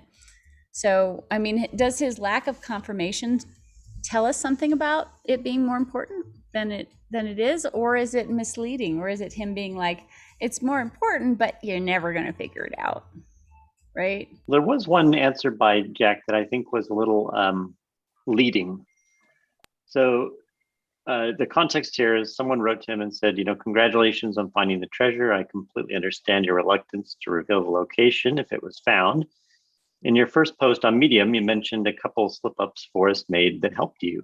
My question is, if those helped you solve the clues in the poem, such as Where Warm Waters Halt and Home of Brown, or if you were able to bypass the clues and determine the location solely because of the slip-ups. And Jack's answers was, thanks, Joe, definitely just helped, not bypassed. To me, those subtle slip-ups are the exception that proves the rule. It's really impressive how well Forrest kept his spot close to his chest. So I think maybe a few different ways to interpret that, but one of the ways, and maybe it's a stretch, could be that the slip-ups may have helped him understand something about the spot or where Forrest wanted to die. Alone. So a quick poll from the panel. If you guys can let me know percentage-wise, 1 to 100, of us being able to figure out the slip-ups. 0 to 100. Let's see, where Cynthia, you're up. I'm reading. I'm trying to find from this. Oh, you've got your Okay. stuff printed out. Okay, Yeah, you I do that. So I'm gonna. what's your question, Amy? I'm sorry. No, that's okay. I'll move on to Susie, and then I'll come back to you. All right, Okay. Susie, Hey, 0 to Amy. 100. Amy, I hate to interrupt. Real quickly, clarification on your question. The chances of us finding the slip ups as groupthink, this group, or the chances of us being each individual? What was your question? I would Individual? say, in general, more finding the slip ups, right? So, groupthink, whatever it is, could we figure out the slip ups based off of what we know so far? Okay, I'm glad Susie's first. Susie, you're first. I'm just going in order of what I see on YouTube. I'll answer. I think Jack did it. So there's no reason that we can't. Right? You might. And he did you it might be with onto what? something. Within a few weeks? You might be onto something, Amy. Maybe we're looking for. If the slip ups might not be like he slipped up and said something like hitting Yellowstone. I mean, it might be something so subtle where he talked about someplace that he was alone. Yeah. Yes, that's what I was thinking. Parameter wise, what are we looking It might have been slip in ups for these Jack videos? because of Jack's frame of mind. You know how Jack was looking at the poem and the hunt, that there were more slip ups that he was able to pick out because of that, where we might gloss over them. Hmm. Believe me, I work in a grinding booth all day long, and I guess what I listen to. I've been going back and listening to Forrest Fenn videos. Over and over and over again. Do we have, okay, so we'll finish with this percentage wise, and then we'll move on if anyone has any idea what they think the slip ups are. Okay, who's next? Okay, so we have Copper, we have Matt next, and then Wrong Way Corgan, Carrie, and then Justin and Covert. Wait, Covert, did you say it already? Yeah, I'm here. All right, so Matt, 0 to 100. Can we figure out the slip ups? As I dance to this really lame jazz music. Matt, you're muted. I believe we have an 87% chance of figuring them out. Boom. Boom. Carrie? Just a quick question. How did you determine at that 87? I have to know. 0.3. Good number. You see that stack of papers that Cynthia is studying right now? It's in there. It's lots of computations and slide rules and calculators. By the way, Cynthia took screenshots of every page and printed it out, just like with the Great U.S. Treasure Hunt. Yep, hardcore. We're gonna figure this thing out. Okay, all right, Carrie. I mean, I have a candidate for what I think the slip up is. I don't know. Ooh, I want to hear that. I probably said it at one point, but I'll keep it zipping for now. We just had it. We were just doing numbers. We were just doing percentages. Okay. We'll do the tease, numbers. Matt. Carrie, what's your number? You know what it is, don't you, Justin? Such a tease. He's a tease. Okay, Carrie, what percentage? I don't know if I have a percentage, but I think I'm of the mindset of Copper Jan. I mean, I think it's probably something that is so simple, you know. More blatant than we right? think. I think so. It would have to be for Forrest to slip. Forrest didn't slip, so he probably didn't even know he slipped. Right. Okay, all right. Yeah, I know Justin? that at some point Jack had asked Forrest about those slip ups, and Forrest recalled one of them but he didn't recall the other, which was even more subtle. Yeah. So Forrest was aware that he screwed up at least once. When that happened, I don't think we know. But for a number, it's really hard to put it. I mean, the thing about it is, as far as I can tell, we can definitely figure this out. Like Jack figured it out. He was diligent about it. And there's no reason why we can't be just as diligent and come to the same conclusions. Like his process was grounded in logic, and there's no reason why another reasonably intelligent person can't come to the same conclusion. It's just a matter of putting in the time and tracking it down. I think that's really what it's going to take. And I'm actually kind of surprised that it's not definitively stated already. And I suppose it's that subtle where you can't really say, oh, definitively, like this is it, until you kind of have more context to say, oh, and I found it, right? So it's maybe a little hard to say with any high degree of confidence, but it certainly helped shape his opinions and his thoughts on where to look for this. I Justin. love your confidence. Oh yeah, we can do this. Justin, do you think there is still a recognizable nook out there? With an imprint, possibly yet? 1 year, we're coming up, it'll be a year. I think personally for me, I think it's maybe a little sketchy at this point. I mean, there's still a possibility, but, I really felt like last season was kind of the best shot that we had for true confirmation, just because if we all accept that the photos that were provided were accurate, even with so much of the backdrop cropped out, I personally believe there was enough in there to be able to confirm the actual location if you were there. And that's actually, I know that the GPS solution has been put to rest in the eyes of Jack by saying that it is incorrect. But being on site, one of the things that I really wanted to do was get that confirmation by finding something in that photo that was there. And I think that the grain patterns in the wood surrounding the chest, a few other things there were unique enough where we actually had a real shot at doing that. Of course, we didn't find that smoking gun that, oh yes, this is the spot because of some sort of lineup of the photos. So there was always Tucker doubt. came close though. Yeah. Yeah. I mean, seriously, so the way he sat in front of that dirt, I was like, boom, holy bleep. That was a changing moment for me.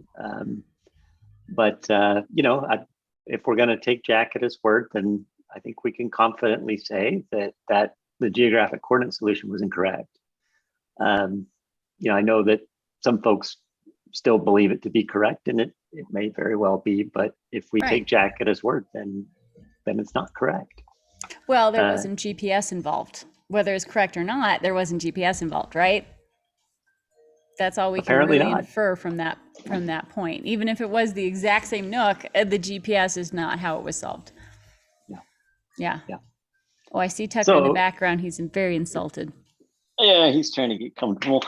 Anyhow, I guess that was kind of, I didn't mean to diverge there, but I guess my point was that, your question around finding the nook itself, I think it's going to get exceedingly challenging, especially one more season go around. And I think it's going to be all but impossible to say, oh, there was a chest sitting right there, unless we're going to do some sort of in-depth soil analysis and confirm beyond a dog sniffing that there is actually bronze content in the soil. We're so doing that.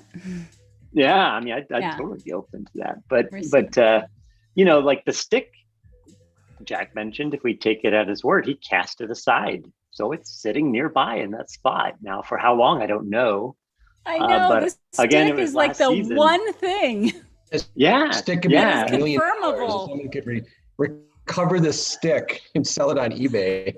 The bleeping stick, man. Jeez, that is logically, it's actually the only thing we can verify at the site, because he said it flew into there, didn't even pay attention to it, and it's out of there in the environment, right?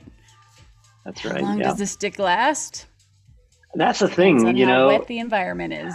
Exactly. There's so many variables, and it's quite probable that could degrade pretty quickly, just become compost. Oh. So it's unfortunate, you know. I think Yeah. last season was pivotal in the sense that, you know, the community had a real shot at having a pretty high confirmation factor. But you know, the more seasons that go by, I think, at least in terms of forensics on site, I think it's going to be harder. Yeah, you know, I don't know the longevity as far as soil samples are concerned, but I do have this sad little hope that the emerald ring fell out of the chest. The only thing that Forrest doesn't know where it went and Jack doesn't know where it went. What if? What if it's in the soil there? I've got my little pinpointer, which is not a metal detector, technically, really kind of thingy, and you just do that in the dirt until it goes beep, beep, beep, beep, beep, beep, beep, and you have an emerald ring, right? Would that not be the ultimate confirmation that it was the right spot? That would be cool. Finding that. Yeah. Jason Northface says, Amy Seeks, we need to hear from Carrie.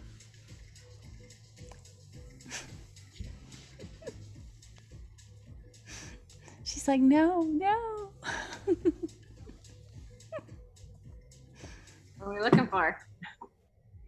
I'm guessing he wants more of your opinion as well about the percentage and the nook and trying to figure things out with slip-ups. I still go back to what Copper Dan said. I mean, I think they were so minute. I don't even know if it was realized at the time. Yeah, what parameters can we set up so that we can have some potentialities for actually figuring this thing out? That's why I like the HK thing, where he really focuses on the alone part, the solitude that Forrest, this space had to do with Forrest and solitude and being alone, right? He really kind of hit that home in those HK videos. By the way, if anyone wants me to pull those up, I do have them at the ready. Just let me know which date and which one you want me to pull up and play. So he said Jack said that he got him off a Dale's site. Yes. I assume everything that was ever videoed was posted on Dale's site. Almost. There were a lot of articles that weren't right. Like I would find little articles in. I mean, that would be good to know, so we just don't waste time. And like, how many videos are we talking were on Dale's site? Well, how many was in just the ones that Dale filmed himself? 64 was it, or how many was it that we were looking at? I mean, there's quite a few out there. The ones that only Dale filmed, right? Those alone were like 64 or something. And to answer your question, on Dale's blog, he actually had a category, a page called media, and there were pages where he listed every link. This is not his own videos that he posted somewhere else on his site. This was all the media. There were pages of links. I think Dale actually maybe did it by year. There was so much there. There had to have been hundreds, if not hundreds. Yeah. My God, I have my own list of them that I bookmarked, and I bet there's, I don't know, many. Well, you might be able to take those videos. I mean, if you really want to put the work into it, and there's a lot of fluff in videos that you can just get rid of and get it down to Forrest's responses, and then start listening. I've done it. This is so tedious. What else do we got to do? I actually live where I can ride a bike every day. I don't have winter.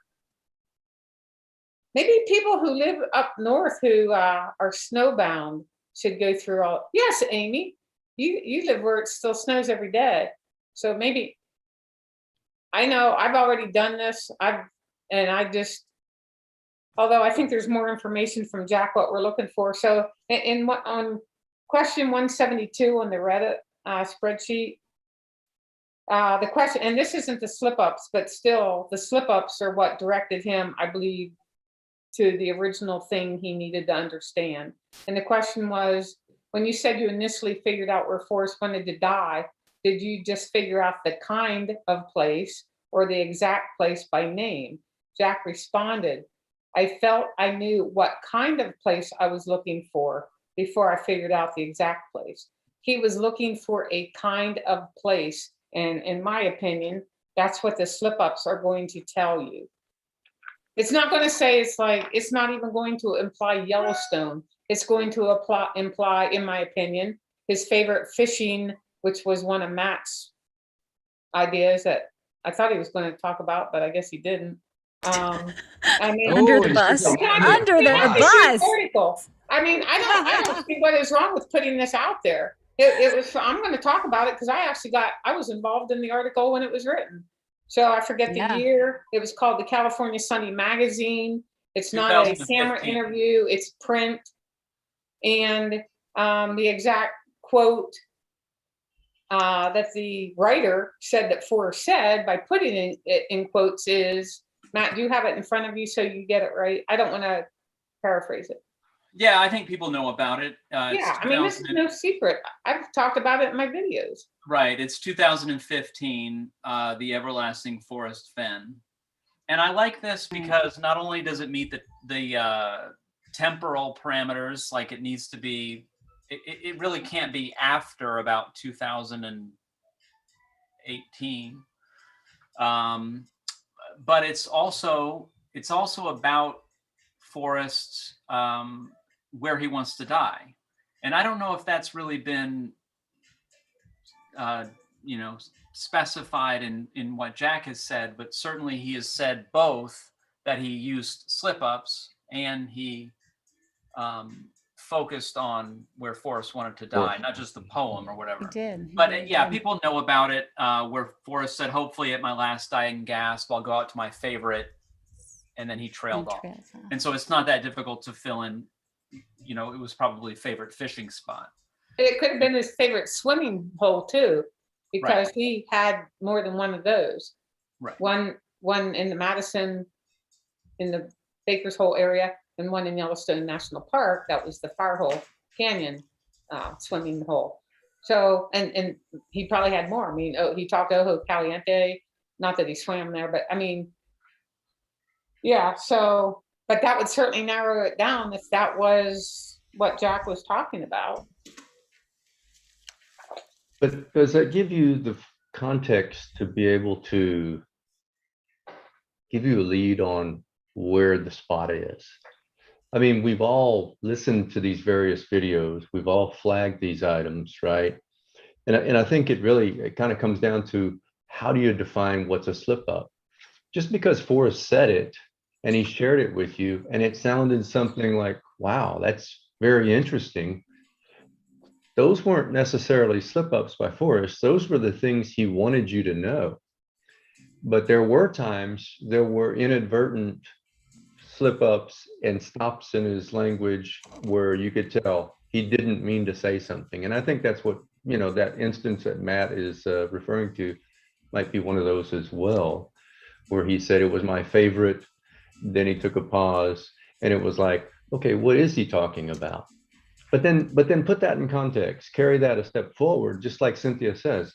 Okay, well, we knew he was a fisherman and we knew that perhaps he had some swimming holes, and there may be a number of those that could help potentially narrow down, but you can't really marry that up yet to the poem. Okay, so it's very, in my view, it may help if you're thinking the right things, but we've all listened to these things for 10 years. Some of us have. I know Cynthia's been in this for 10 years. And yet none of those slip ups per se caught in the right logical thought for us searchers to go find it like Jack, right?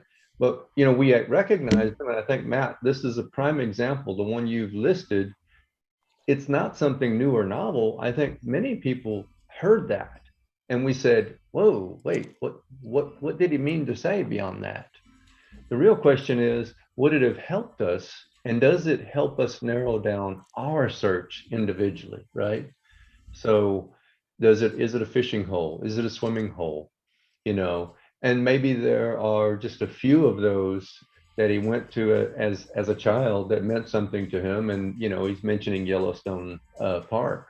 So perhaps that's a way to narrow down. But I think it's still so broad does it help you to zero in and marry that up to the poem? That's the real question, right? Yeah, you have to have parameters if you're going to try and even attempt this, right? So what are the parameters? What do we apply basically on those parameters? Do we apply the potential that Skippy would have known the spot, right? The potential that that might be true, that Skippy might have known the spot. Then it kind of leads more to something from his childhood, something before he, before past 20 kind of stuff, right? The parameters of it was it had to do with him going alone in there, the contemplation of being alone and all this kind of stuff. The very first line, as I have gone alone in there, right? So important. If we can apply those parameters, does that help us trying to recognize what the slip-ups might be? And then, of course, what are we looking for? A name, but it seems like more of a type, right? It seems like we're looking for a type of the type of area we're looking for. And what does that include as far as the environmental factors? Are we looking for the meadow? Are we looking for, what is the type that we're actually trying to find if we're looking for the slip-ups and trying to establish some of these parameters? Mm-hmm. Yeah, good point. So Amy, I noticed you didn't come to me to ask my opinion on the percentage. Did I miss that? But I'm going to give that to you. Okay, good. Thank you. But I want to tack on to what Matt just said, and that's one example. And people, it's I think a lot of folks were aware of that, but perhaps did it mean anything to us in marrying it to the poem? The other example is when Forrest was talking about elevations. And he slipped, and instead of the 5,000 foot, he wanted to go and started talking about 7,000, and then I think he stopped himself and corrected himself. So those things, when we talk about someone that is in their 80s slipping up, it's hard to distinguish between, we're all people, and at 80 years old, if I'm half as sharp as Forrest, thank God for that. But in normal conversation, I'm going to make mistakes. So it's hard to differentiate, were they simple mistakes or were they truly slip-ups where he was thinking about the area that he solved it or the area where he put the chest. So you have to distinguish between those two, and there's no way to do that. Every single one of us has made an error in what we say, and we fail to say what we mean, right? And we use the wrong word, and we correct ourselves. But is that an error because we're thinking about that? Is it a Freudian slip? Yeah, is it a Freudian slip? Or is it just a slip up because we're being human beings, right? And the older we get, the worse that is, right? So anyhow, I just wanted to throw that in as well. You calling me old? No, Amy, I would never do that. So these box lights disagree with you. Yeah. So back to the percentage, I think that these slip-ups would help, and whether you look at it from a group think, from the community as a whole, or a small group, focus group, or an individual, my perspective is I think these slip-ups, the chances of that helping a particular person are probably 25% or less. So you think it's pretty low? I think it's pretty low, kind of for the reasons I described. Matt's example is excellent, but then how much closer did it get any of us when we recognize that Forrest said that? How much closer did it get any of us? Then I would ask, if it did help Jack, what was the fallacy in our thought process? Because we all look at ourselves and say, well, what if he did use that? How did it help him? And what was the fallacy in my thought process in figuring this out? And apparently he figured it out pretty fast. Yeah. I must have listened to all this stuff on Forrest Fenn's or on Dale's blog multiple times each year. Went through all of it multiple times each year. So when he was saying how, his responses tended to be, they were important, right? They were important to me figuring it out. And I'm just like, well, I'm screwed. SOL. I'm not sure if I should be cussing. SOL, because how am I going to figure those out if I listen to them a million times over? Which is why I'm like, if we could apply parameters, could we narrow down the potential options? If you are someone who is looking for the nook, could you at least try and narrow down the potential options that you're looking for? And real quick, before it disappears, Chasing Indy says, Amy Seeks, I have an email from Jack where he said He didn't read Ramblings and Rumblings until after Fenn passed, so we can only use Daily Bozeman Chronicles for hints, in my opinion. And then she says, I have emails on Fenn's swimming holes. Oh, very cool, Chasing Indy. The swimming holes, I think, would be very fascinating. Because says, in the era of Fenn speak, can the panel give their definition of what a slip-up is? I give an example. I mean, this is exceedingly subtle, and it probably doesn't mean anything, but I think we have enough evidence to believe or to know that the final location or that the chest was hidden at the place that Forrest wanted to die. He said it, right? We know that he wanted to die there. And so we're not just looking for a place where the treasure's at, we're looking for the place where he wanted to die. They happen to coincide. And so when you're thinking about that in context and kind of going through all the interviews and so forth, what I've been really focusing on is that aspect, and I know others have as well, is like, where does this guy want to die? And I think he calls it out pretty clearly in the book, personally. I mean, that whole chapter on Flywater is pretty intense. And you look at the omissions there versus what's in the Bozeman Chronicle, and it's like, yeah, okay, that is compelling evidence, I think. I mean, it's hard to refute. But then, so now if we look at that in context and we say, okay, we know that we're looking for a place that is private, that he likes to go fishing. Let's just say that. And we go through all the interviews looking for slip-ups to try and interpret the poem with that context. I mean, a couple of things jumped out to me. One was his interview around when he talks about the gibbon, and he says, I'm trying to recall the exact context, so I'm going to butcher the quote here. So forgive me, but it's something to the effect of, well, I enjoy fishing. He says, I actually enjoyed the smaller creeks, and he says, like the gibbon. The gibbon is, a great place to fish or something to that effect. But the point, at some point, he calls the gibbon a creek. It's called Gibbon River. Like, you look it up, there is no Gibbon Creek in Yellowstone. Right. But I found it interesting that he would refer to a river, a named river, as a creek. And so it gives you some context, right? Some interpretation through his eyes of what he would view a creek as. Very subtle. There'll be no cattle up your creek. Yes. Right. Yeah. And, that's probably absurd, but, just an example of something that's exceedingly subtle that might help.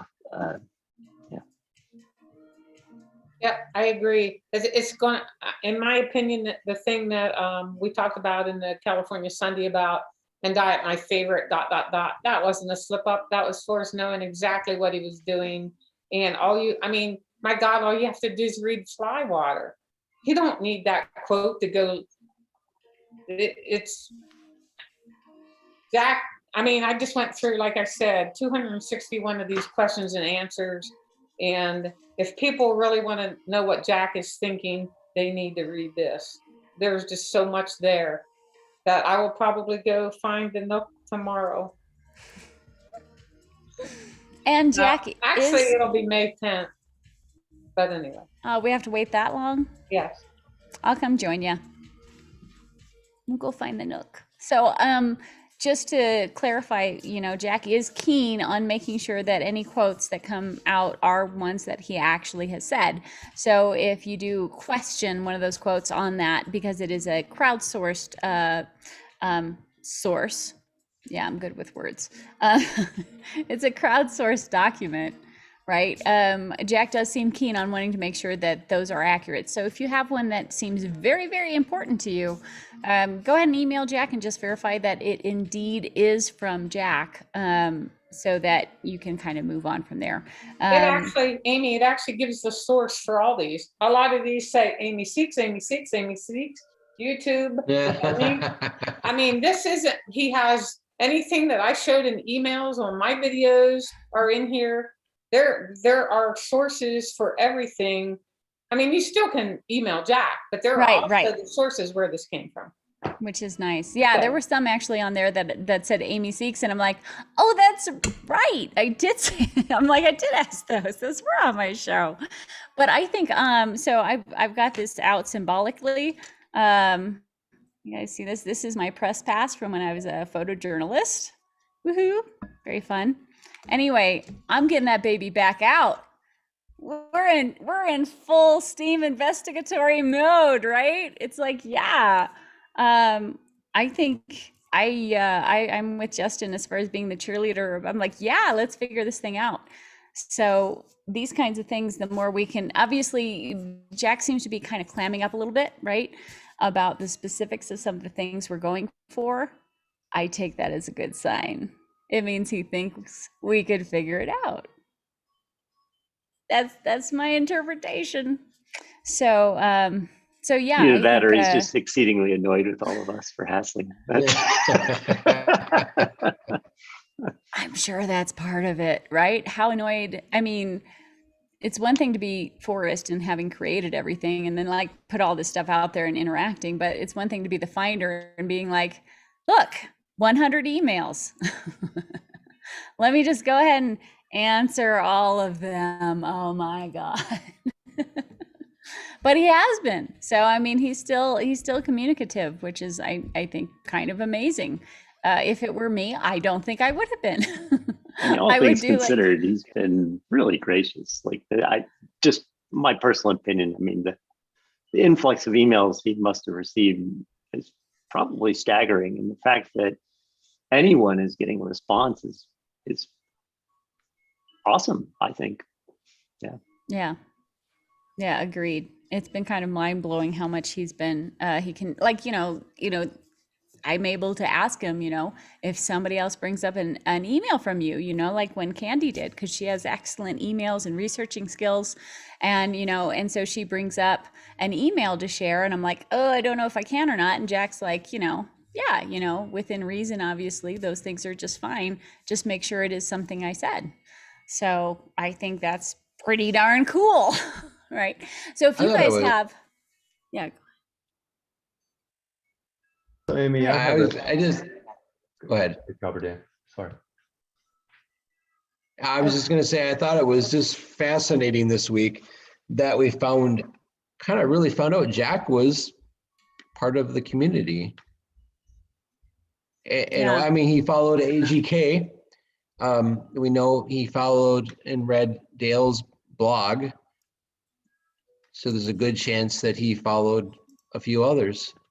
Oops, sorry. I'm just trying to pull up all the different HK ones. Go on.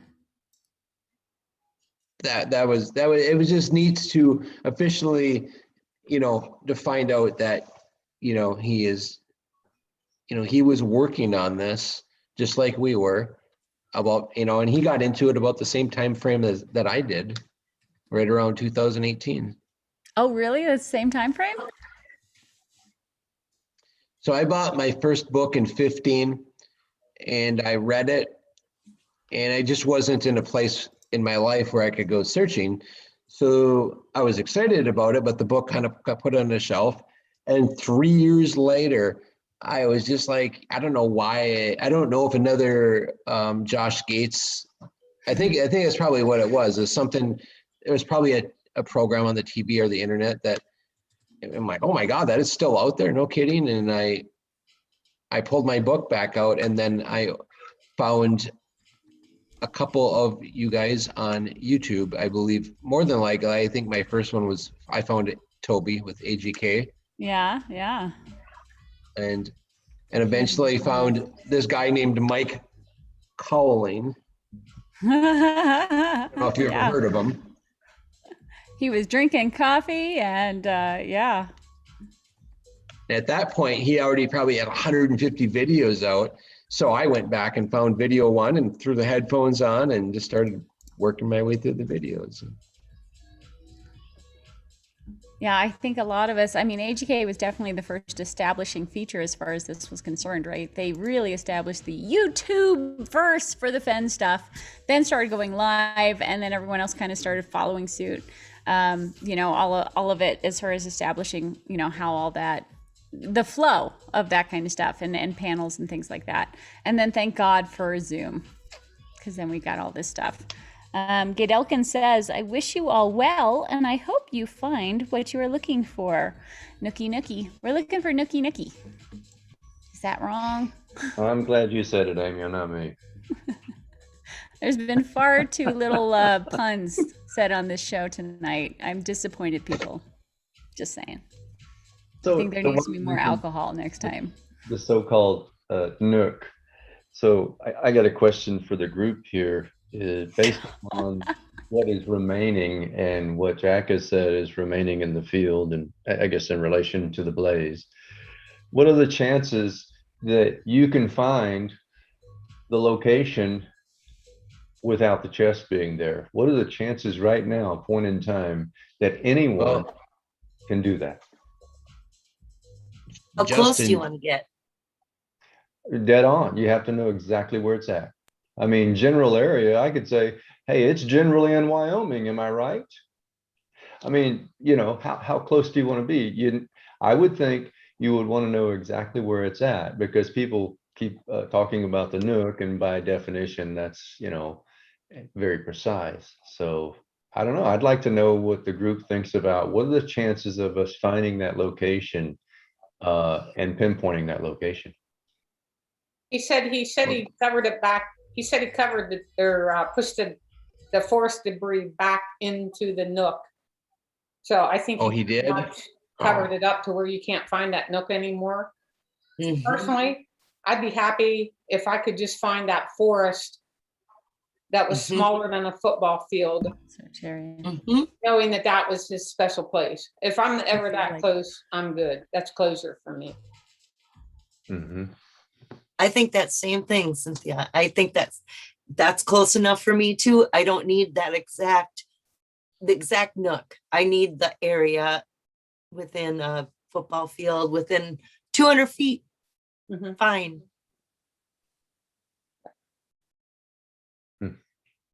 I think I need to know within a foot. I just know how I'm nookie, everyone. He wants the nookie nookie. If I can find the football-sized forest, I would probably spend the rest of my life trying to come up with. Well, now that I know people can do dirt analysis, soil analysis.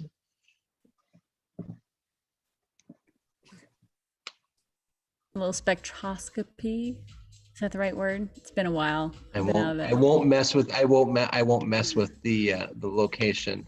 I'll send pictures to Amy, take some samples.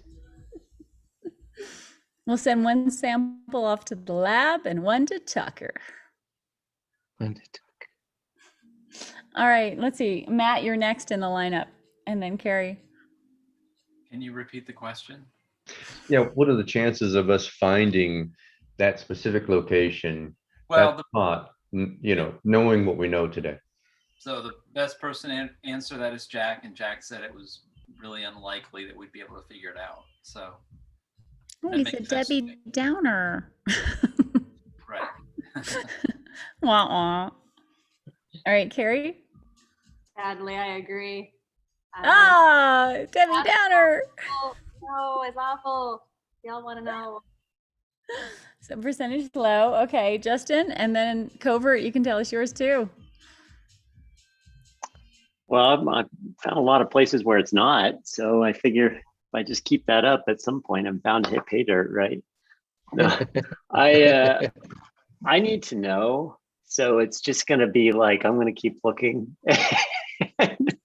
You know, if I'm 90 and I'm still looking, then I'm still looking. It's, you know, I'm cool with that. It's a journey for me. Like, I'm just one of the crazies who, you know, there's no monetary, you know, pot of gold at the end of the rainbow. It's just like something I got to do. So I'll be out there. I'll be looking, whether or not that's in complete waste of time. You know, it probably is, but I'll keep looking. So I don't know, but I'm hopeful. What if we found the forest that's smaller than a football field, and then we start looking for the blaze that's been damaged? Yeah. And then we find, so you have all the blazes, whatever the blazes are that he was looking at, many, it took him how many days to root through all the blazes and find the damaged one. What if that's what we should be looking for now? The damaged blaze. What about the No size matter of the what, if you blaze? guys find it, I hope you definitely share that with us. I hope you all tell us. Please. I beg you. No, just like the bracelet, we're gonna just tease you all day long. If I if can't I'm with take it Ju- anymore. if You I'm guys, with I cannot Justin, take it anymore. if I'm with Justin and when he finds it, I guarantee I'll get him to put his satellite up on his truck and we'll go live from the location. Boom. Thank you. Thank you. There we go. So, I can try and ask that. I'm guessing I know the answer, but I can ask him if he'd give us a relative size of the blaze. What could it hurt if it's damaged? Who cares, right? Right, Jack? Right? You're watching. I know you're watching. Ask away. Great question, Amy. I'm trying to That is accumulate actually a good really good questions to question. ask. Well, if it's like, football size, right? Then we know it's not going to be up on a bluff, right? If it's, bigger than that, then we have more options and where it could potentially be. But we know it was immediately damaged by a natural phenomenon. There's the look quickly down, so it's got to be at least here or above, something like that, or here, but you have to look down for after you find the blaze. So, I mean, we have some parameters as far as how that's set up. And oh, dear God, people, I'm diving in with both feet. Yeah. Make it stop. Ask him what is the distance from the blaze to the nook? Distance from the blaze to the nook. See, it should. Okay, 5 yeah. feet, 10 feet, 20 feet? Okay. All right. You may want to ask him what was the distance. Yeah. Because did the blaze move when it was damaged? Sorry, I'm getting too excited. I'll have what she's That was having. great.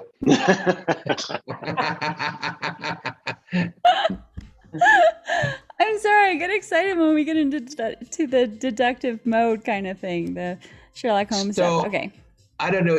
You guys are all, everybody on this panel, well, not everyone, but maybe has another person in their life, a wife or a husband, that my wife come out and on June 6th was like the greatest day of her life because she thought all this, finally.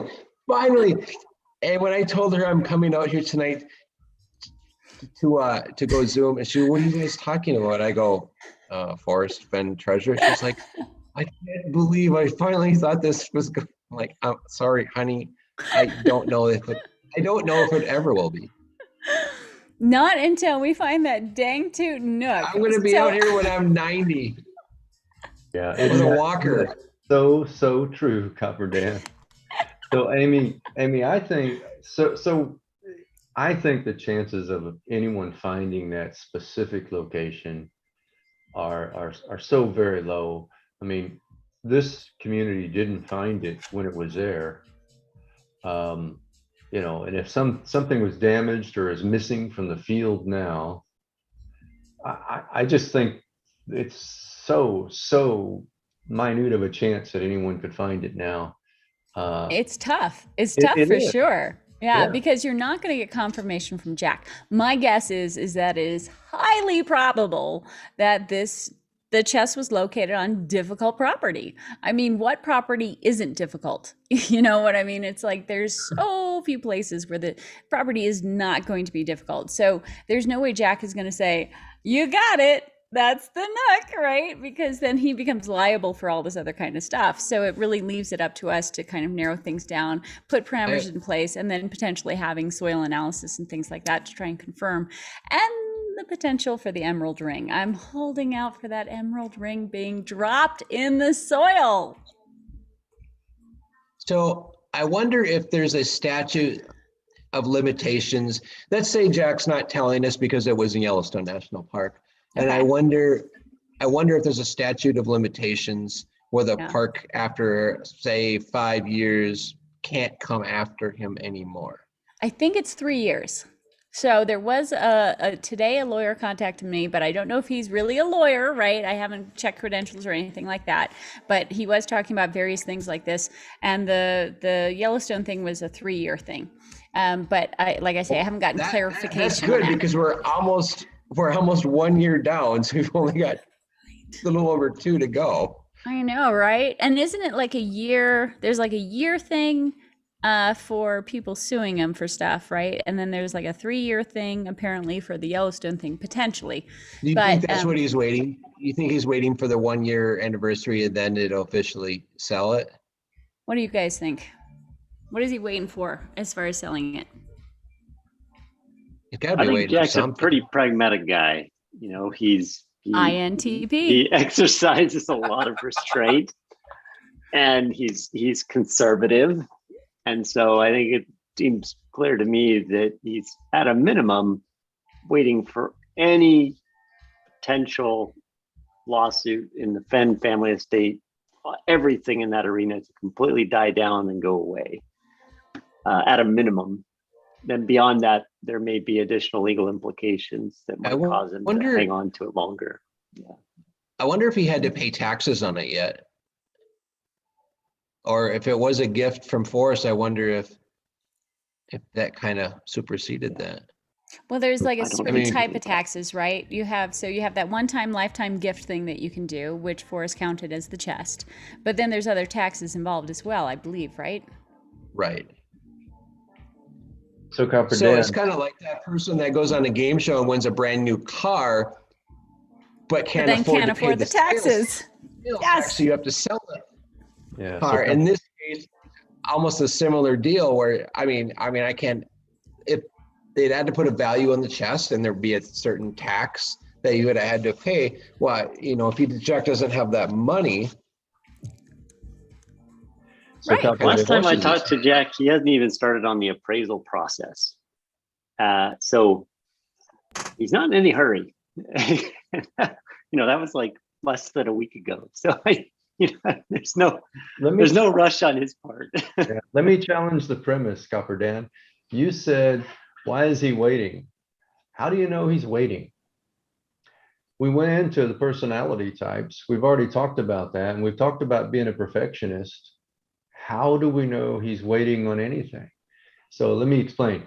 So there was something that Forrest wanted. There was a disposition that Forrest wanted that he has mentioned.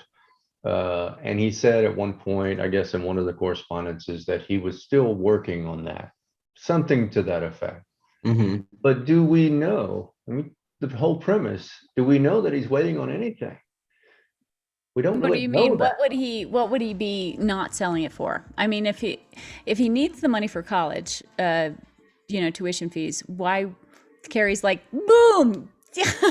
I know, but I'm just being devil's advocate because the premise there was he's waiting. Why is he waiting? Who says he's waiting? There may be some other rationale that he's diligently working away at that we don't know. Well, we do know that he did attempt to do what Forrest wanted, right? So I forget if I had shared that email or not, but basically he had wanted to do what Forrest wanted to happen. Unfortunately, that interaction didn't turn out.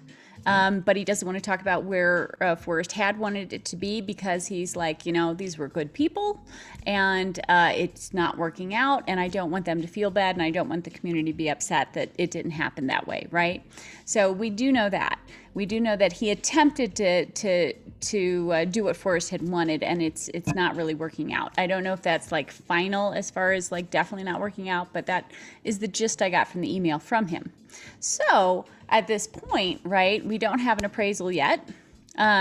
He doesn't seem to be in a hurry, but he does, he did talk about bills to pay. So obviously these bills aren't pressing, right? He must be comfortable enough that he's like, okay, I can wait until it's safest to sell the chest. I'm guessing like if that lawyer person who did contact me wants to eventually come on and stuff and credentials are checked out and stuff like that, we can talk about this a little bit more. But what, of course, passing on the chest, what happens if, let's say someone like Justin might, end up with it, or Carrie ends up buying it, or Copper Dan, right? Yeah. What happens to that purchase? Yeah, I made it rain on Calazar's blanket. I can make it rain on that chest. So what happens if, litigation continues past that, as far as something comes out and everyone's like, and it's like, oh my gosh, there's something controversial going on with the ownership of the chest. What happens if that chest gets sold? How clean is it as far as it being free and clear of any liens or litigation, all that kind of stuff. So if Jack is comfortable at this point financially, then yeah, right? Why not wait? Why not wait until he can get the most money out of it, and he can sell it in a way that he can say this is free and clear, right? Yeah. There's rumors about some of the numbers that Jack's throwing around, what he's looking for, the amount, and it's just, to me, it's so ridiculous. But more power to him. So what I was talking to Sam, the one of the documentary makers, about is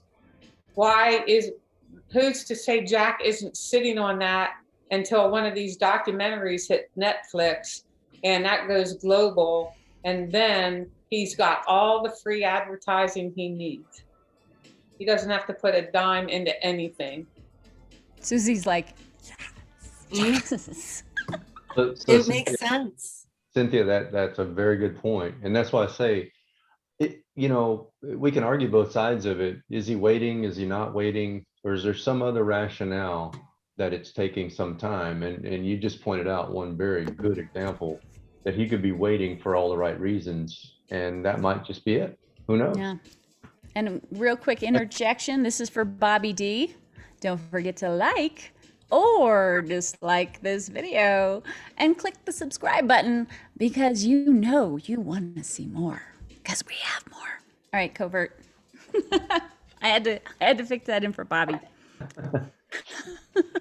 So, but anyhow, I like Cynthia's point in that it's a counterpoint of, okay, is he waiting, or is this all deliberate for the right reasons to maximize, his gain? So that is a very good point, that he could be doing that strategically for the right reasons. And didn't he get $10,000 for his part we of lost the you, story? Susie. Lost me. Hello? Are you still Oh, we there? hear you. Okay. It was my And internet. didn't Jack Sorry. get paid for that the book that's about to come out by Dan Barbarisi or Barbariso, or I'm not sure what his name is, Barbarisi. but Barbarisi. Yep. Okay, Yeah. Dan Barbarisi. That book, I met him at a it Fenn came Breed. out Very that he nice got guy. $10,000 is what comes to my mind, that Jack got paid for his story. So what if he has Oh, no, that wait a money second. to- Yeah, let me know, because I didn't think he did get paid. He got paid for it? I thought that was a joke on Twitter. That could be the rumor, kind of like Matt got kicked out of Forrest's house. So I don't believe He didn't anything get kicked out. anymore. Was that the rumor? Literally. I thought I heard that from a reputable source, like So there's the Twitter. April. He's on Twitter, Okay. and there was a Twitter thing where there was a $10,000 bet thing going on, but I didn't know it had anything to do with the Barbarisi thing. So if you go on to, I can go on to Twitter. You guys keep talking. I will take a look. Yeah, Jack Stewart. I don't know, but on I was under the impression that he did get paid for his part of being in this book that's coming out. That's my understanding. I don't know. I don't Jack, think I if would you make are something up like watching, that, because I felt like it was made, like a big deal was made out of that a little bit amongst the community when it did come out like that. Okay, so here I'll pull up. I'm posting 1,000. Yep, here we go. 10,000. Okay, I'll pull up where the 10,000 portion came from. Give me just 1 second here. As far as information potentially getting mixed up. Here we go. Right. Because the 10,000, I'm like, oh yeah, that sounds familiar. That was the Twitter thing.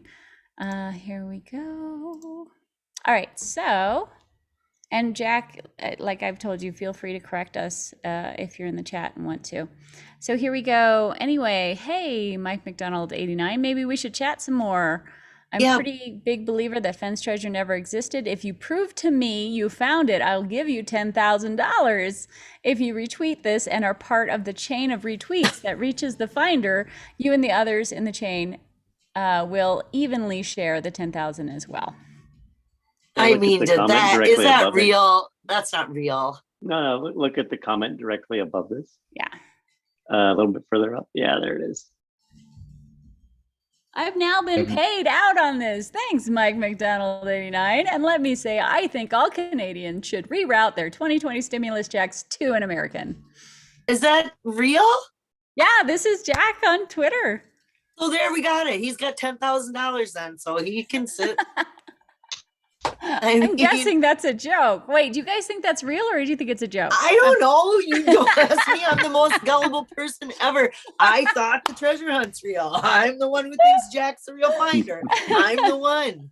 You know, I think so it's real. I think it's real. I do too. Yeah. You think you got paid 10,000? Oh yeah. I thank do. you. Yeah. Oh my goodness. See, I'm gullible in the opposite direction. I know. I'm like, it's not true. It says his name. I mean, like, why? Yeah, there you go. Jack's a tweeter. Tweet. There you But go. I also think there is a separate $10,000 thing. about the book. I mean, Do you guys, if you guys I in don't chat know know anything off about the that, top let of us my know. head. Yeah. Yeah, does somebody know what I'm talking of or speaking of there? Has in the anyone on the chat? panel heard about that one? I'm sorry about what? About Jack getting paid for the Barbarisi book. Oh, His part on that book. I'll ask him. I'm sure that's It one sounds he'll like have no it's- problem it- asking. Yeah. God, it seemed like it was somebody like, I want to say Toby or K-Pro or, I mean, somebody solid. Got But it. I could be making that up. You like you said. I mean, I could have gotten, Well, there's know. so much information. That's why we have these shows, right? and there's so much BS like that. Like, do you yeah. believe that or not? I mean, come on. There's just so much. Well, that's why Jack is so keen on correcting that stuff, which I like, right? So at least we can get verification from him as far as emails are concerned. Was the book a paid for kind of thing? I would hope it was, just because, like, he's Here, not Mike, getting... right here it says K-Pro says Mike paid, so did Dan. Yes, he paid. So K-Pro is saying, I don't know who Mike is. I don't think that's her Mike. Mike is a poker that was player. the poker player. Yeah, that was the Yes, thread we he just saw on paid. Twitter. Was that the guy That's with the Twitter guy? Okay. the Twitter guy? You make me, like, I don't know. Wow. But we don't know for sure about the Barbarisi And so did thing. Dan. So Mike So paid, K-Pro but we don't know said, if so Dan. did Dan. Dan paid him. Oh, so did Dan. See it there. Okay. All right. Well, I'll verify with Jack and have that on the next show. Maybe he can give us a little bit more insight as to, how that worked out. I was surprised actually when I first started emailing Jack, because I was like, you're welcome on my show, but I should hope you make some money on the big shows, because I'm stupid like that, right? I'm not like, you got to go on my show. I'm the only one, right? No, I'm just like, I would love to have you on, but you should really make some money doing this and this and this, because the treasure just isn't worth that much, right? So he's just like, I have no interest. He's like, I just have no interest in going on the video stuff, right? The live video stuff. He just had no interest in it. Sorry, Copper, go ahead. It still kills me that he didn't capitalize on all that. I mean, good Lord, he could have made what you just said. He could have potentially made more than on the interviews than what the treasure chest is going to turn out to be worth. He still could. He still could. still Wait till the could, Netflix right? blows Right. up, and then Even- everybody's going to want him. Even without the location, there's still a story to be told. Right. Just the circuits alone, right? But if And- you listen to him on AGK, this shy guy stuff where he calls into AGK, he does sound kind of like me when I call in, because you get a little nervous on this stuff. yes, But yet right? he- He's like, there's a video of him on I think it's a CNN video. He did like he's 7-8 minutes live. I'm like, and he just wait, like, what? There's a CNN video with Jack Stoof? Live? That's I don't know the that Russian it's- television interview. is it okay? I'm sorry, I said CNN, but it was a live video and the Really? computer's dying. Somebody Yeah. sent me Yes. the link. He's live on Russian Oh, you television. can find it. Just Okay. He talks just about check- Reagan. He's actually representing the Wonket Yes. as an editor in that video. Oh, this is Uh, before the chest was found.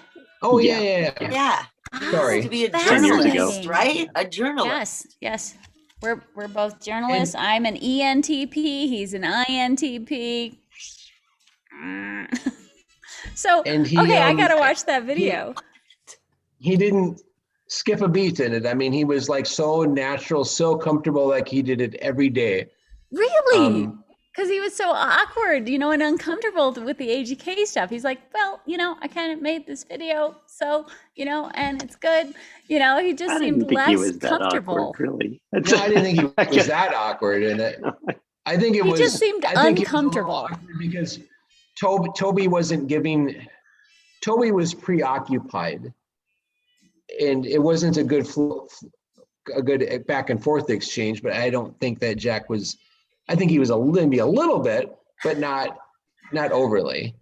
Well, I think it was just kind of an awkward not interview. extreme, but not comfortable. Like, some people are comfortable and they're just like, blah, blah, blah, blah, blah, blah. Right? So you mean he's an introvert? See? Yes, exactly. INTP versus ENTP, right? So the same thought process, except a little less comfortable with that thing. Except it shows that he was still very interested in interacting with the community, right? And so maybe that's part of the carryover as far as the emails that we're able to get from him as far as helping with figuring some of these things out. But Yeah, I have to watch the Russian one now. I'll watch that one and maybe I'll reform my opinion.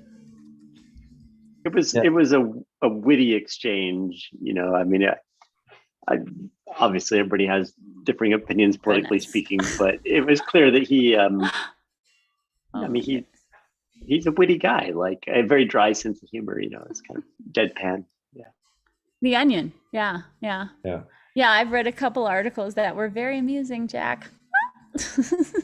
Amy, when I listened to the audio from Toby's show and him dialing in, the one thing I key in on is that 1 second delay that Toby mentioned and how that would interrupt just conversational flow.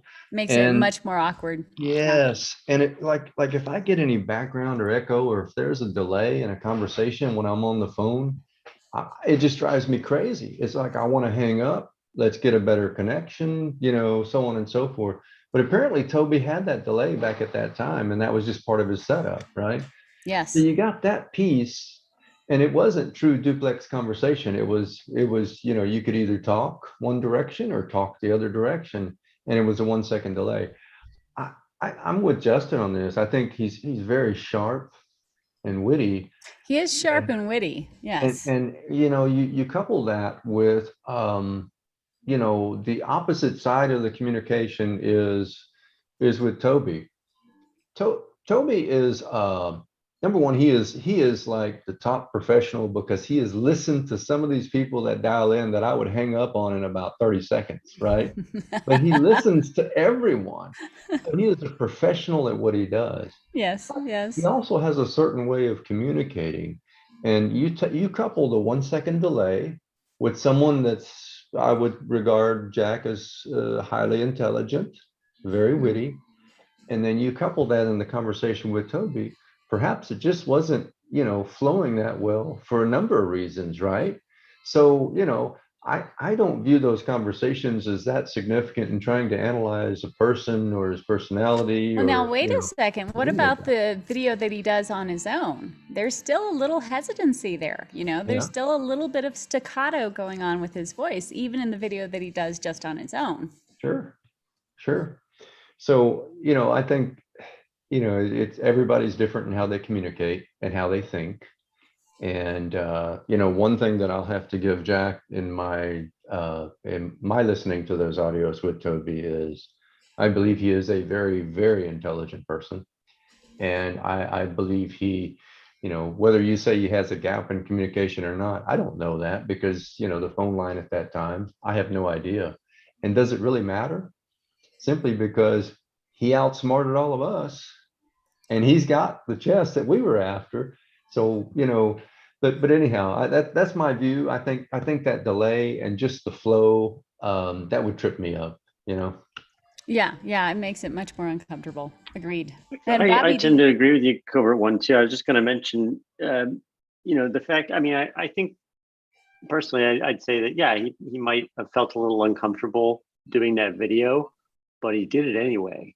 And that tells me that, his interest ran deep enough to get past any sort of like nervous hurdles and just put himself out there to do it in the first place. And I think that in and of itself was a pretty big testament. And what he was trying to convey was actually genuinely useful information for the community, because it was something that was pervasive and actually still is to a certain degree today. And that is around, a lot of the groupthink and confirmation bias and so forth. So it was probably, I would categorize it in probably the top 5 most useful videos around the chase on the internet, so that was pretty cool to see. And in fact, you looked at the view counts. I mean, they spiked afterward, but really it was pretty low view count, all things considered. It should have been a lot higher than it was, just should we based go on the play content. it real quick?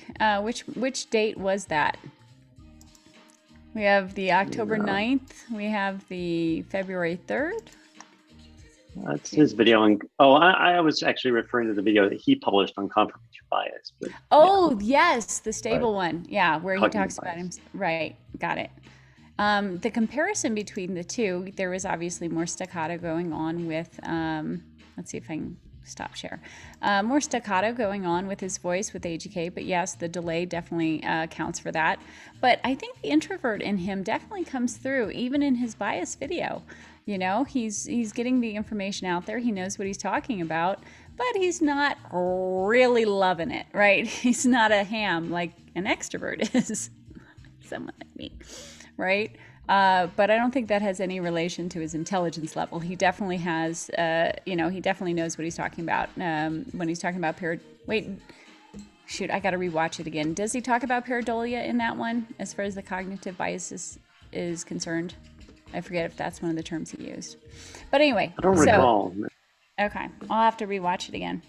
He has... Oh, Bobby D. Bobby D is a skeptic. He has no interest because he is afraid that he will catch him in a lie. I think that's the last one we have from the group. Hey, Davio's in the room. Hello, Davio. I did read your email. I just haven't gotten back to you about it because it's a big, long one. But I will get to it.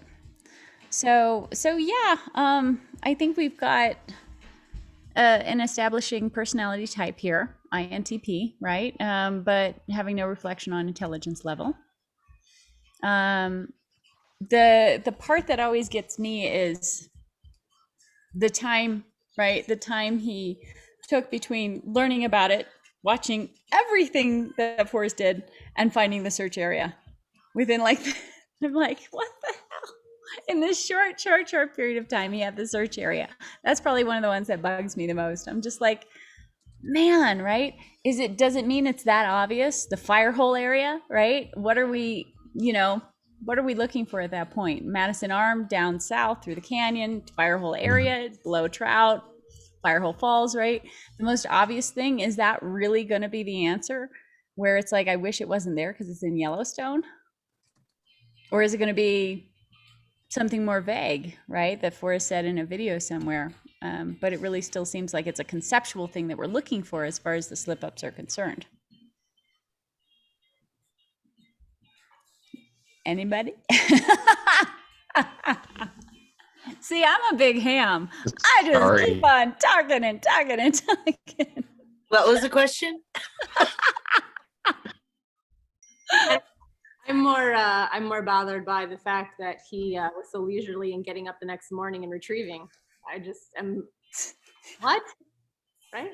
I'm not bewildered by that at all because I sleep late, and if I would just imagine you drink a whole bottle of wine the night before, then you wake up and just like, oh my God. But then you're like, I know where it is. I know this is all good. It's all good. I'd be like, okay, Oh, you know, I think you guys are crazy. Like, Get some coffee. I sleep late. I mean, There's no way I could sleep late that morning. There's just no way. I could for sure. Bottle of wine. There'd have been no way I would have left it out in the woods. I mean, seriously though, like, oh look, there's the chest. Cool. I better make sure with Forrest that I can retrieve it. Cool.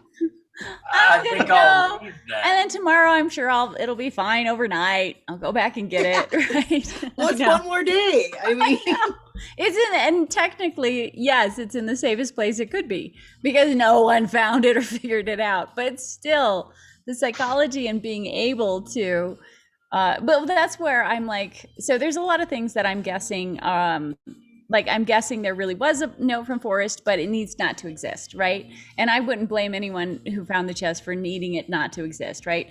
I'm guessing there were instructions in there that had certain information and stuff like that, that had to do with why he would have left the chest. Whether he did technically leave it or not, he could say he left it, verified it with Forrest. You know, like legally, these are the steps that would have been told in the chest that you need to do so that blah, blah, blah happens, right? it was And a bracelet with a phone number in it. Yeah, well, wait, sorry. All right, yeah, we did call the phone number, and now we have a fun new bar to go to, which is going to be fun. But it was a funny story. We thought it was more than it was, and it really wasn't. And anyway. But we'll do that on the next show as far as our little adventure on what we thought. Where are they? Damn you, AGK! What we thought these freaking keys might be. I gotta ask. Wait, I'm confused though. Did someone say that Jack got drunk? What? Yeah, he drank a bottle of wine. He said he drank a whole bottle of wine the night before. You were after he got serious? back to his hotel room. Where is that? So hold on though. Did you say an expensive bottle of wine or just a bottle of wine? I don't know. Maybe it was Okay. champagne. I just asked because I suppose I think he it's just all said a bottle of relative, wine. but- Or maybe an Okay. expensive bottle of wine. He just said he got I can't remember the exact Yeah, quote now. but Susie, I think I know where Justin's going. Justin, finish your thought there. I think there are Yeah, certain parts do of it. Wyoming that are not going to carry expensive bottles of wine, right? Is that what Yeah, you- I think we're on the same wavelength there. It's like, you stand a better chance of getting a more expensive bottle of wine probably in West Yellowstone than, Pahaska. So, I think No offense, there's but Oh, something I to wish that. I could pull up that exact quote about the bottle of wine, but I'm actually kind of curious because, it's like, I mean, the fact that he actually had a bottle of wine in and of itself is kind of intriguing to me. He Means said he that he got stayed a at a bottle of- hotel that was capable of serving wine, or did he pick it up elsewhere? Maybe I'm reading way too much into this. You're saying So- he got a bottle of wine? Okay, Yes. I will have to I don't check know. the Jack Yeah. quotes because there So is in- a compilation of Jack quotes. So in West Yellowstone, the Holiday Inn would be the most likely place where he would get more expensive wine. All the gateway cities have Yeah. liquor stores. I've been in every one of them.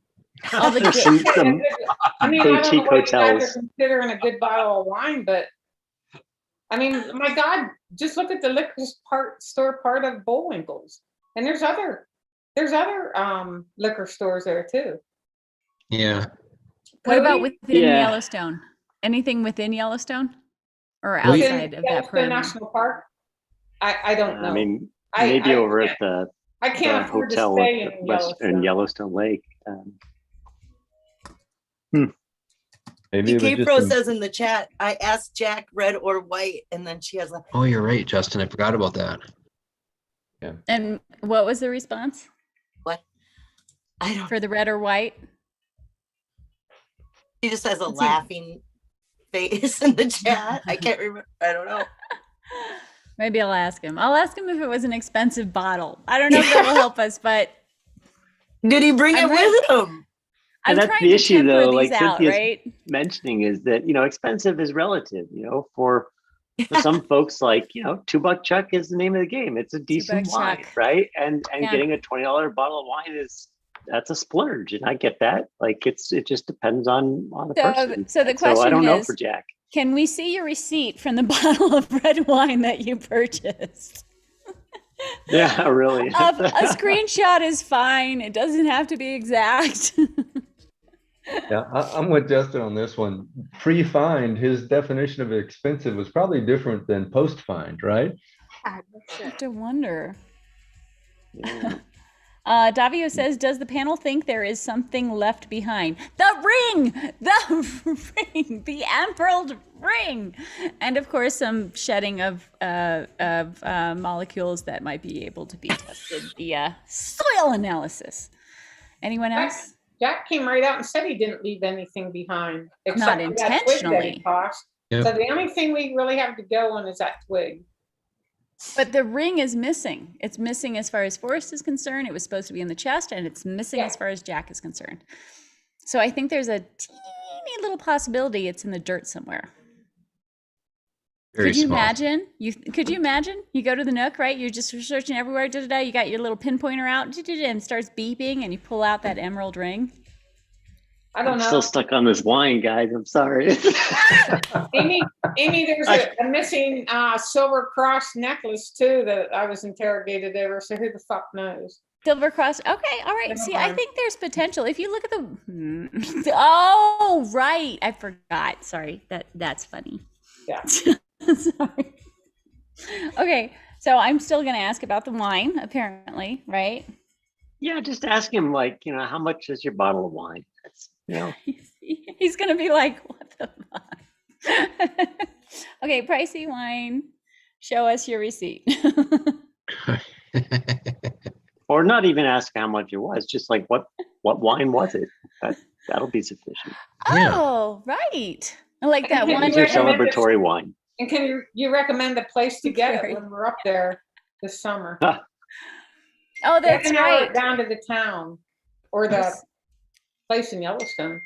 We're so gonna be there June 6th, June 5th. June 5th for me, because I'm the postmark lady, even though they've been totally kiboshed as being Okay. relevant. He's wrong though, because they're relevant. Just saying.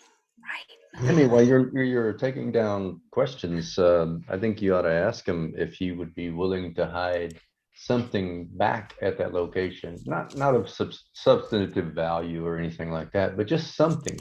Like You know, maybe even in the yeah. future. Yeah. I've asked him on a few occasions if he would do that, and there's a lot of reticence on his part. So maybe someday. I've been trying. Well, maybe that's the if he's not comfortable sharing everything, maybe that's the middle ground.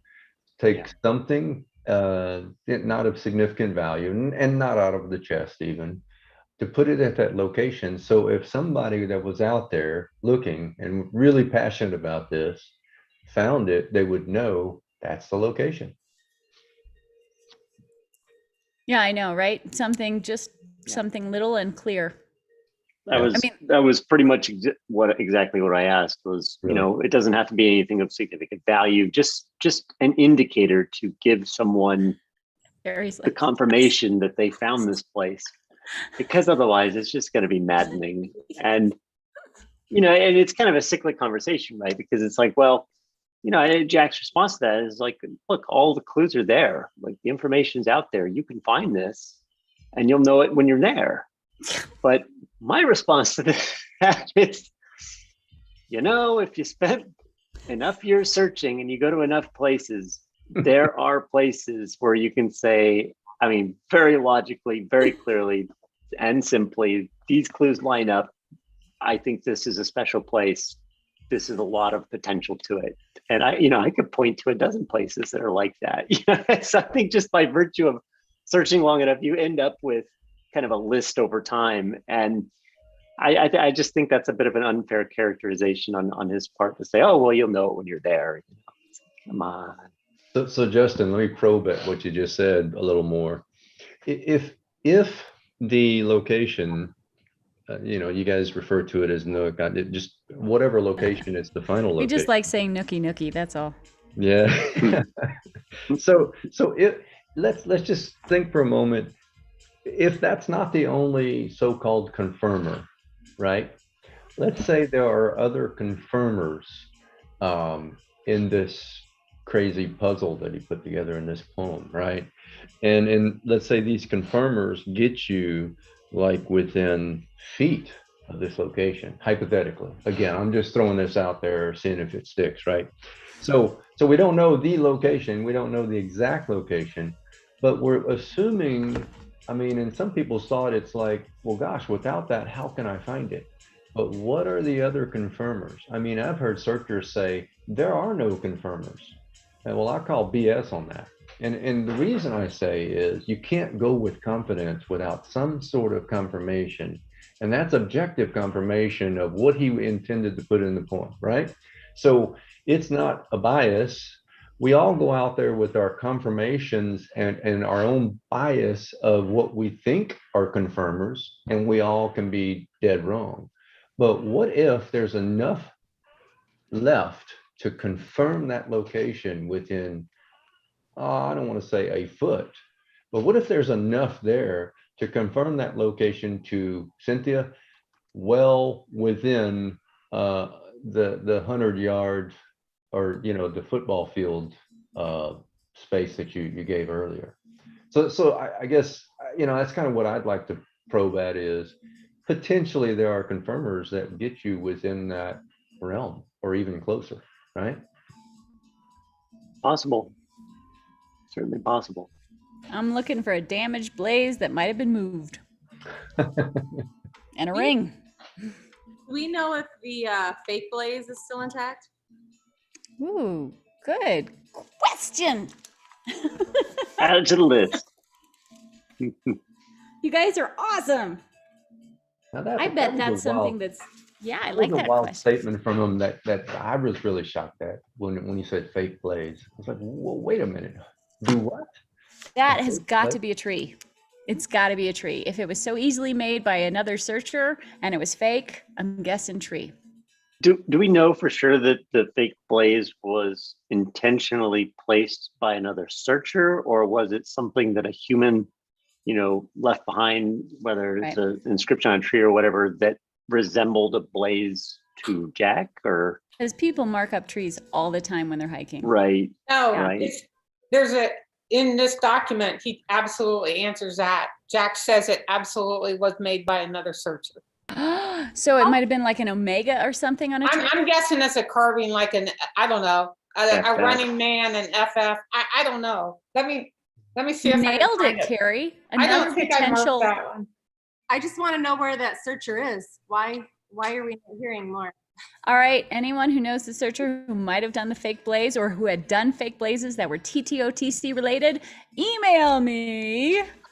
Where is I've ran into at least 7 of those over the years, and like, I mean, they were intentionally placed by searchers. Things like FFs carved on trees. It's actually very frustrating because, you know, it's like, geez, you know, what am I supposed to make of this?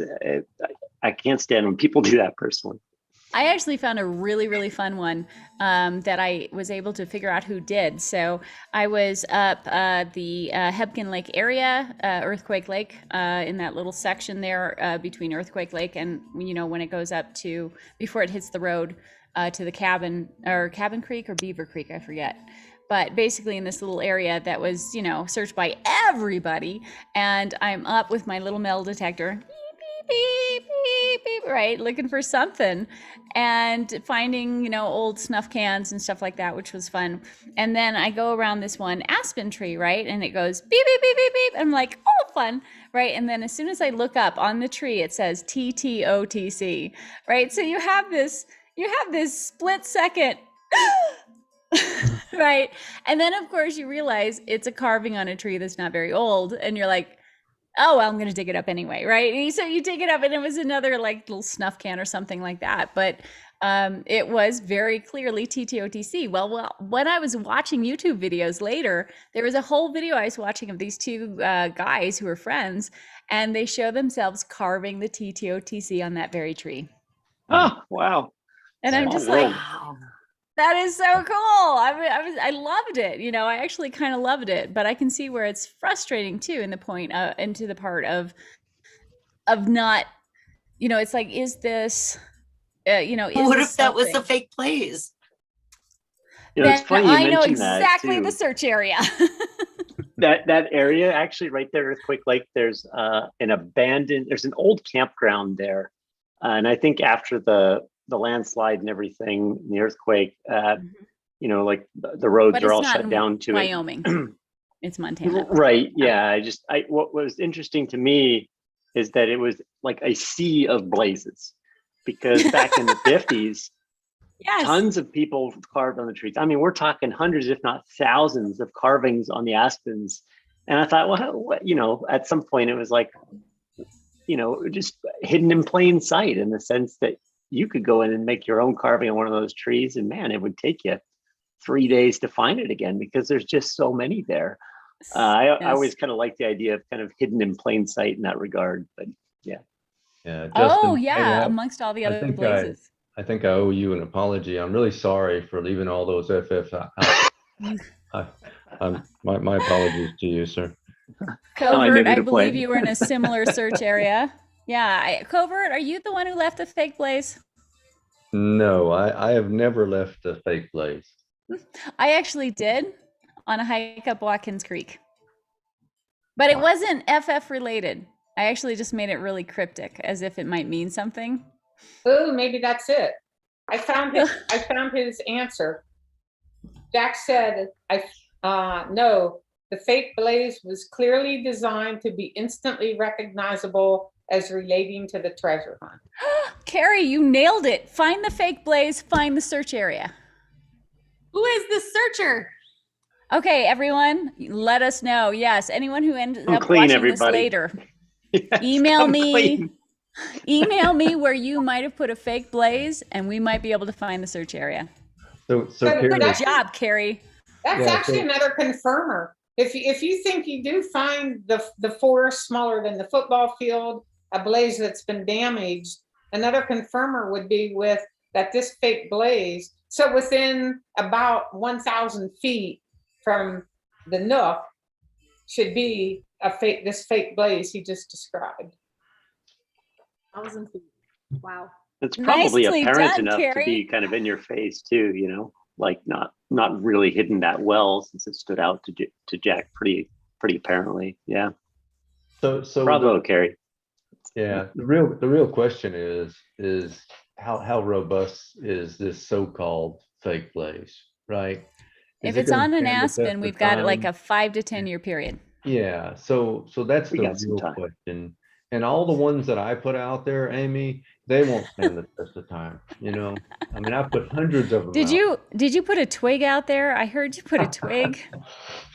No, but I think that's and to Carrie's point, I think if we're looking for anything out there, you know, a fake blaze, and you know, Justin spoke to it earlier. He's found several of them out there in all his years of searching, but who would know if it's truly the accurate one and what's referred to by Jack?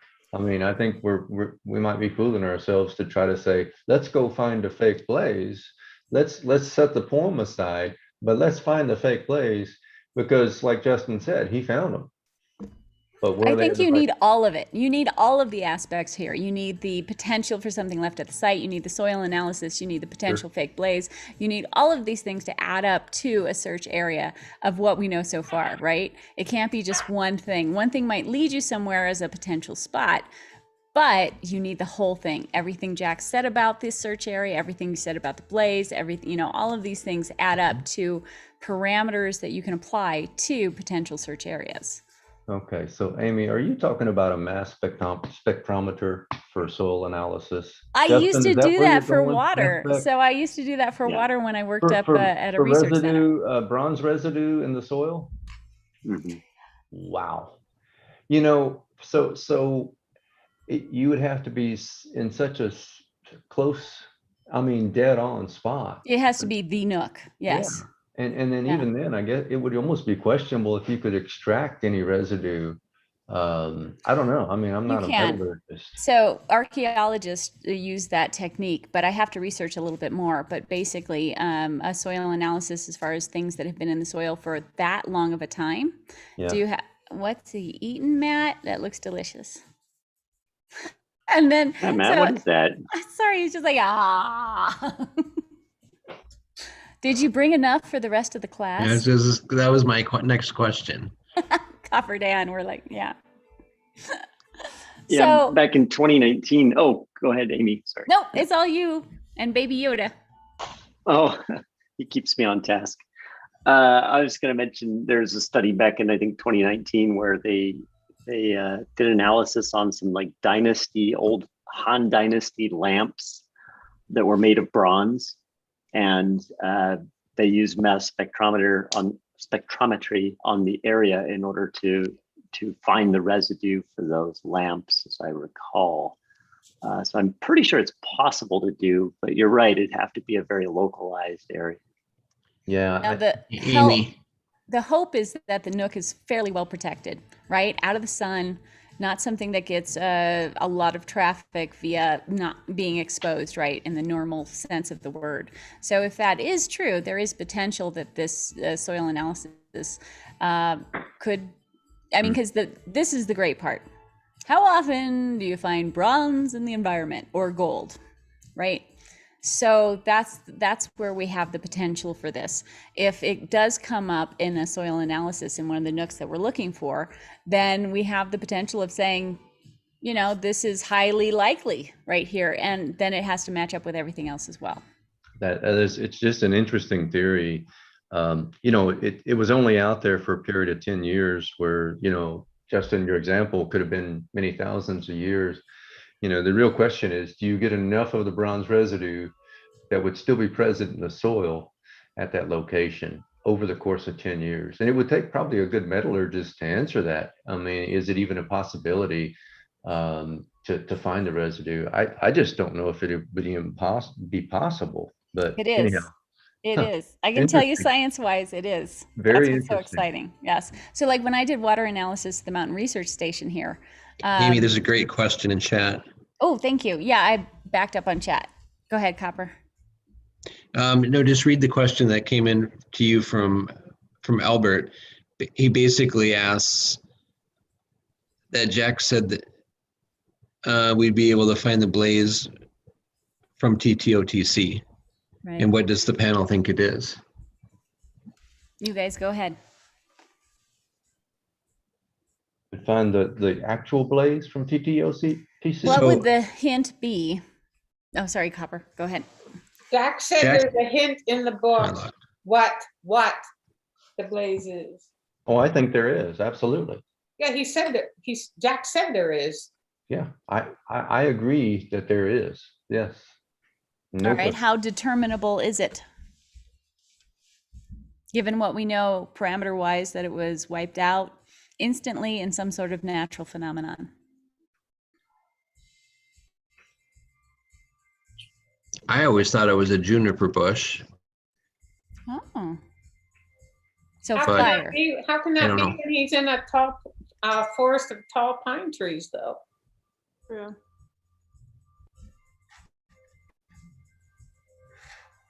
I mean, now that we know that, we didn't used to know it. Yeah, I tend to think it was meant to be a more permanent fixture of the landscape. I think something like some sort of rock formation, whether it was like an etching in a rock or just, a rock of sorts that was unique in shape or color.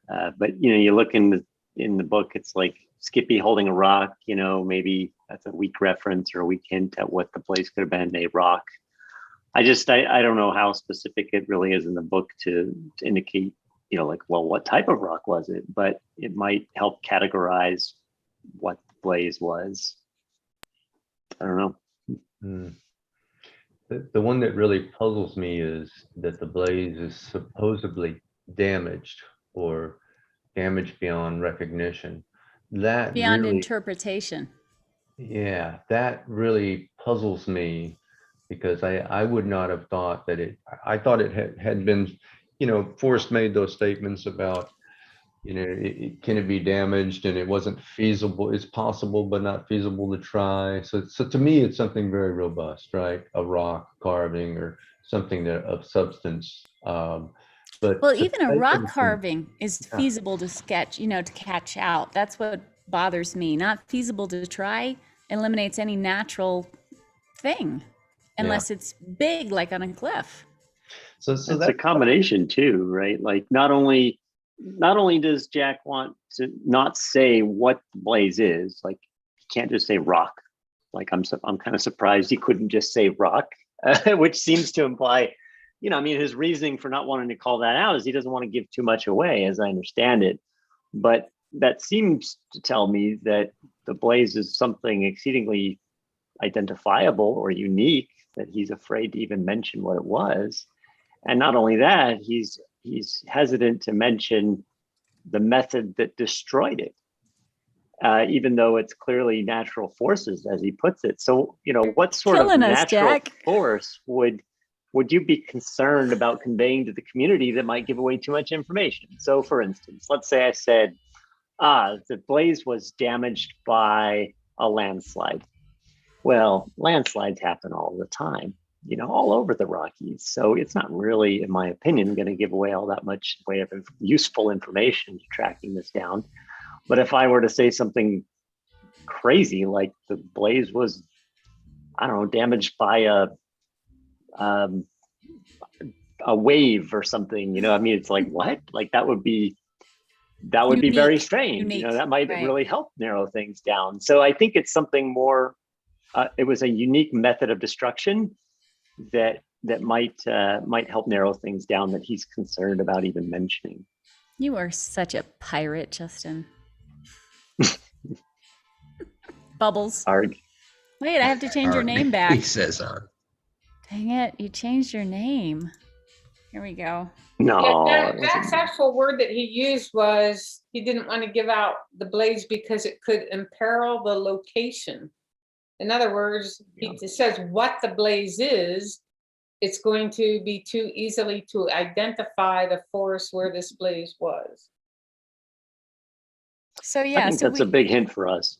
We've got some parameters that if we narrow down a search area, we could apply those parameters as being the potential place, looking for the obvious blaze, looking for the damaged blaze, looking for the type of damage might happen to that blaze, and then of course looking for a nook where it wouldn't have been exposed to. I mean, the nook has to be rocks. Yes, it could be tree. I get that. It could be log where it was in there, but rocks are just so, he could hide himself in the rocks. You know what I mean? If there was a Rockwell. Oh, Rockwell. Oh, Susie. Boom. Rockwell. Right? Yeah. The Rockwell illustrations that are not really Rockwell illustrations, I know. A part of me, after talking with Forrest once about the difficulties he had with that illustrator, was that the potential the Rockwells were used is because the illustrator was having such a difficult time doing the type of portraiture that Forrest wanted. He really seemed to be having trouble with that. But I don't know, Cynthia or anyone else, did he ever talk to you guys about the same thing? Not directly to me, but I've heard other people talk about the illustrations and the Rockwell Association. Well, the Rockwell, because it's a play on words, right? Like, heavy loads of rock and then well is of water, or something like brimstone, right? Like something's filled up to the brim, water on high, but it's heavy because it's stone. Those types of fun play on words, like the flutterby, The flutterby. I think Susie just cracked it. Nicely done. Boom. Carrie and Susie. Good job, you guys. Exactly. Way to go. Nailed it. I mean, I'm an ENTP, right? I'm an extrovert, but the logical other stuff. So for me, it's the same way. I'm looking for parameters for any searching I do so that I'm not wasting my time. So if I can apply parameters to the slip ups, if I can apply parameters to the search area, then I can minimize the time that's wasted as far as trying to figure what something is. So for me, that's a big part of my psychology, plus the psychology of who Forrest was and who Jack is and how he would have tried to decipher things. My biggest thing was always, did Jack actually solve it the way Forrest wanted it solved? That doesn't matter, of course. That's he got the nook, he got the chest, all that kind of stuff. I love pursuing the nook because we know the chest was out there. So we can pursue that no matter what, because there is an end to that game. I'm still open to all of these potentials of what could have happened as far as the ending is concerned. But the one thing we can definitely try and achieve is finding of the Nook. And now I'm back in it. I keep saying that, but dang it, you guys. And I'm back in it with, like, I'm telling you, I got my press pass out. We're nothing's stopping us. We're gonna figure this thing out. So Amy, has Jack said anything at all that has gotten anyone anywhere closer? Or, has he said or said anything at all that has given anyone any inclination of a direction or a different location, anything at all? So we've got some parameters. We've got the damaged blaze as far as searching for the search area. We have what Carrie was talking about as far as the fake blaze. We have Forrest stayed in Cody overnight, so then we can start questioning whether or not Forrest, when he, if he was staying in Cody, what was the process as far as hiding the chest during that time? Did he drive and go to the chest, hide it twice, and then drive back and be back in the same night? Or did he have to spend the night somewhere else and then come back to Cody, or drive back straight, right? So we do have some parameters that can kind of start us on our way, but we don't have anything that can, the slip-ups. The slip-ups apparently are actually very important. They might be about being alone, and maybe that applied to the methodology that he used to discover the search area. But as far as specifics, of course not, right? We don't have anything that says it's Pahaska or it's Firehole or it's this, but we do have something we can start to go on. And if we can get Jack to loosen his lips a little bit, buy him a drink, right? We got to find out what Jack drinks. Jack, Wine. that's the question. What do you drink? And Expensive wine. send him a case of wine. Wine. Amy, I would argue that none of the information that Jack has shared has brought any other searcher any closer to the location. I would argue that. The only thing that he has said, and that Forrest has said, and Forrest was very clear, and he's said it under oath, was it's in Wyoming. That's the one definitive that narrows the area. I was going to say that helps a lot of folks that were searching in New Mexico. Yeah, Get them a little closer. Exactly. But I don't think Jack has said anything that narrows it any further than Wyoming. There's a lot of speculation, but I don't believe it narrows it any further. I disagree. Okay. But see, that's what I like about this. It's like, I also agree that the chances may be pretty minimal, right? I'm going to answer some quick questions from chat. And Justin, I changed your name back just so you know. Albert says, guys, I really think Homer Brown is just a brown spot on a satellite map in Yellowstone. Alrighty, K-Pro says, do you think after this year we can still find the Nook? But will the soil analysis diminish after this year? So from what I remember from working with the water samples that we did and all that kind of stuff, there are certain things that stick around for longer than others. And if it is a protected Nook, as far as the rain and those things are concerned, as far as minimal exposure to things that will degrade the potential residue that would be in the soil sample, yes, it is possible. Those things can stick around for a while in the soil. But I do need to research this more. It's really the archaeological field that you're diving into as far as how they have used these, like Justin was just talking about before. They use this to try and determine certain things about archaeological sites when they're digging, and all they have is this residue in the dirt. It's like sometimes it's slightly green, sometimes it's not, and that kind of helps to determine what was in there. Before you go on, Jack, quick, address Covert what he was just saying about no one getting closer. Are you just suggesting then on paper? I mean, do you realize that Jack didn't even come forward with anything who he was even until October or September? It's been winter time. I just came from Yellowstone National Park, West Yellowstone, Gardner. It's friggin' covered with snow. The roads aren't even open at many places in Yellowstone. How could any of us, other than someone as crazy as I am and Justin, go. You can't go look at anything now, almost anywhere in the mountains of Wyoming. So at least give us the courtesy of time and trying to figure this out and actually going boots on the ground when we can get there. Yeah. So Cynthia, I respect your opinion immensely. What I was referring to is not that we're going out there getting closer physically. What I meant was, it is my belief that none of the information shared from Jack has, even sitting in the armchair analyzing what he has said, I don't believe that it has brought anyone closer to his location, wherever that may be, beyond saying that it was just in Wyoming. That's just my opinion. So I mean, I respect yours as well, Cynthia, but that's just my perspective. Well, let me like think of an example here for a counter argument, just to play devil's advocate. So the wine thing that we're talking about, for instance, I don't mean to beat a dead horse, but the fact that he had wine the night that he found the treasure and he left it there.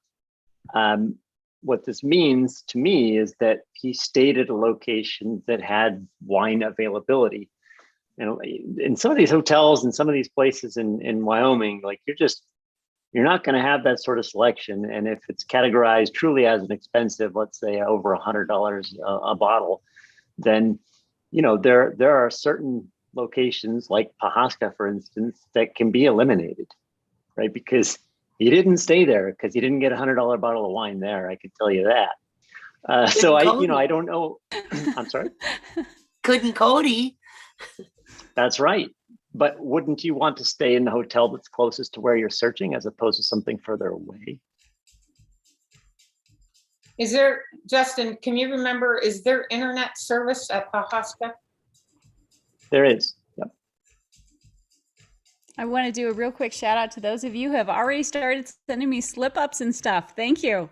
We're going to solve this.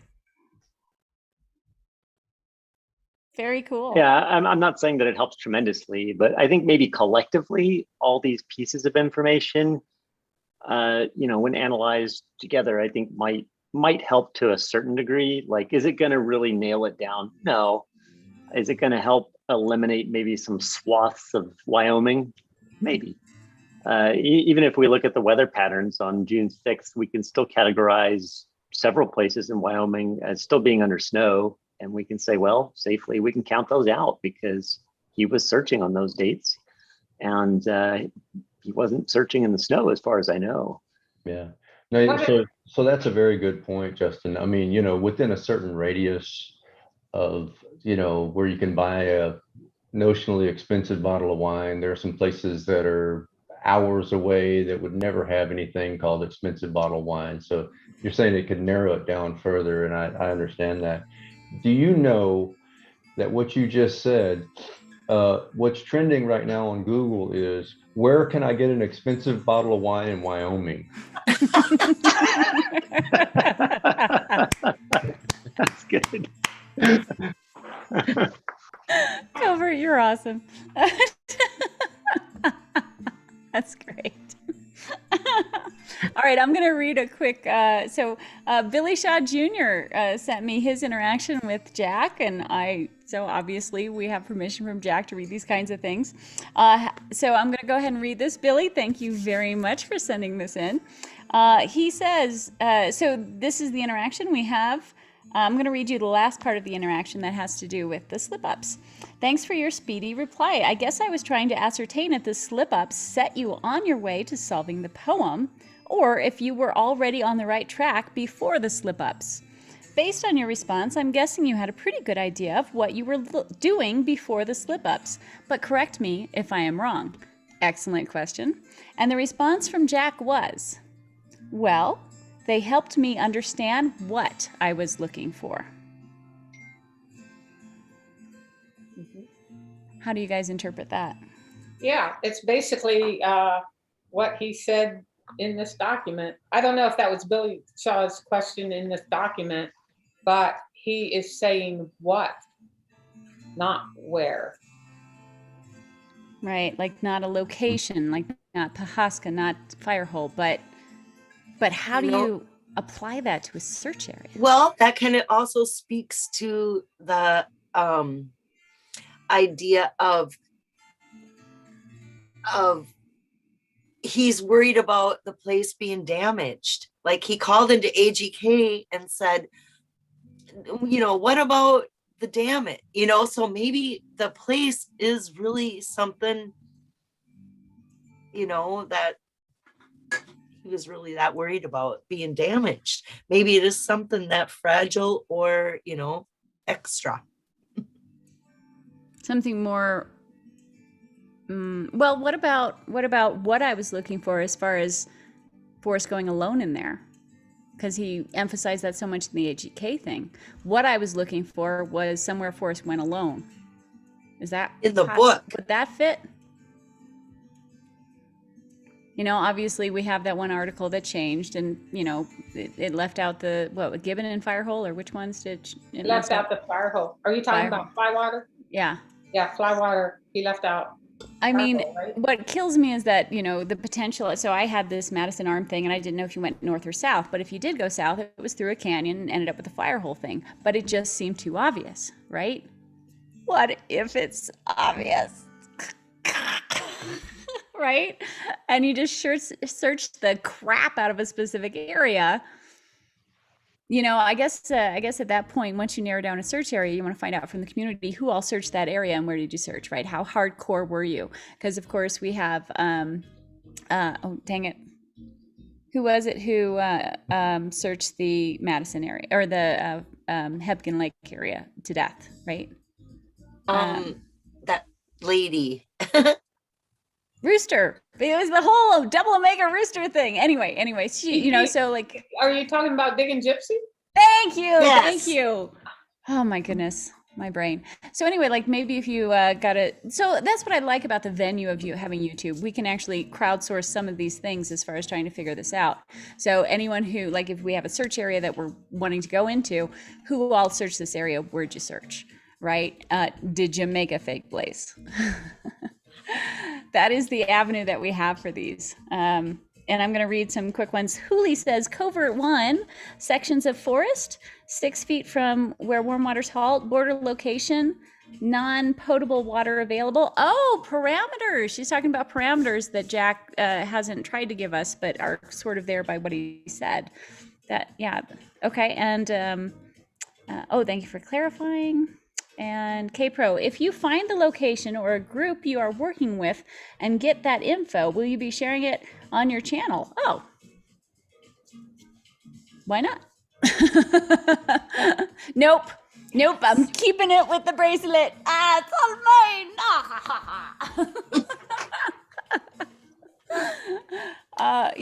There is an ethical question there, right? Let's say it's in a terribly difficult place, right? And it's like, oh God, as long as Jack doesn't confirm it, right? Verbally, He never will.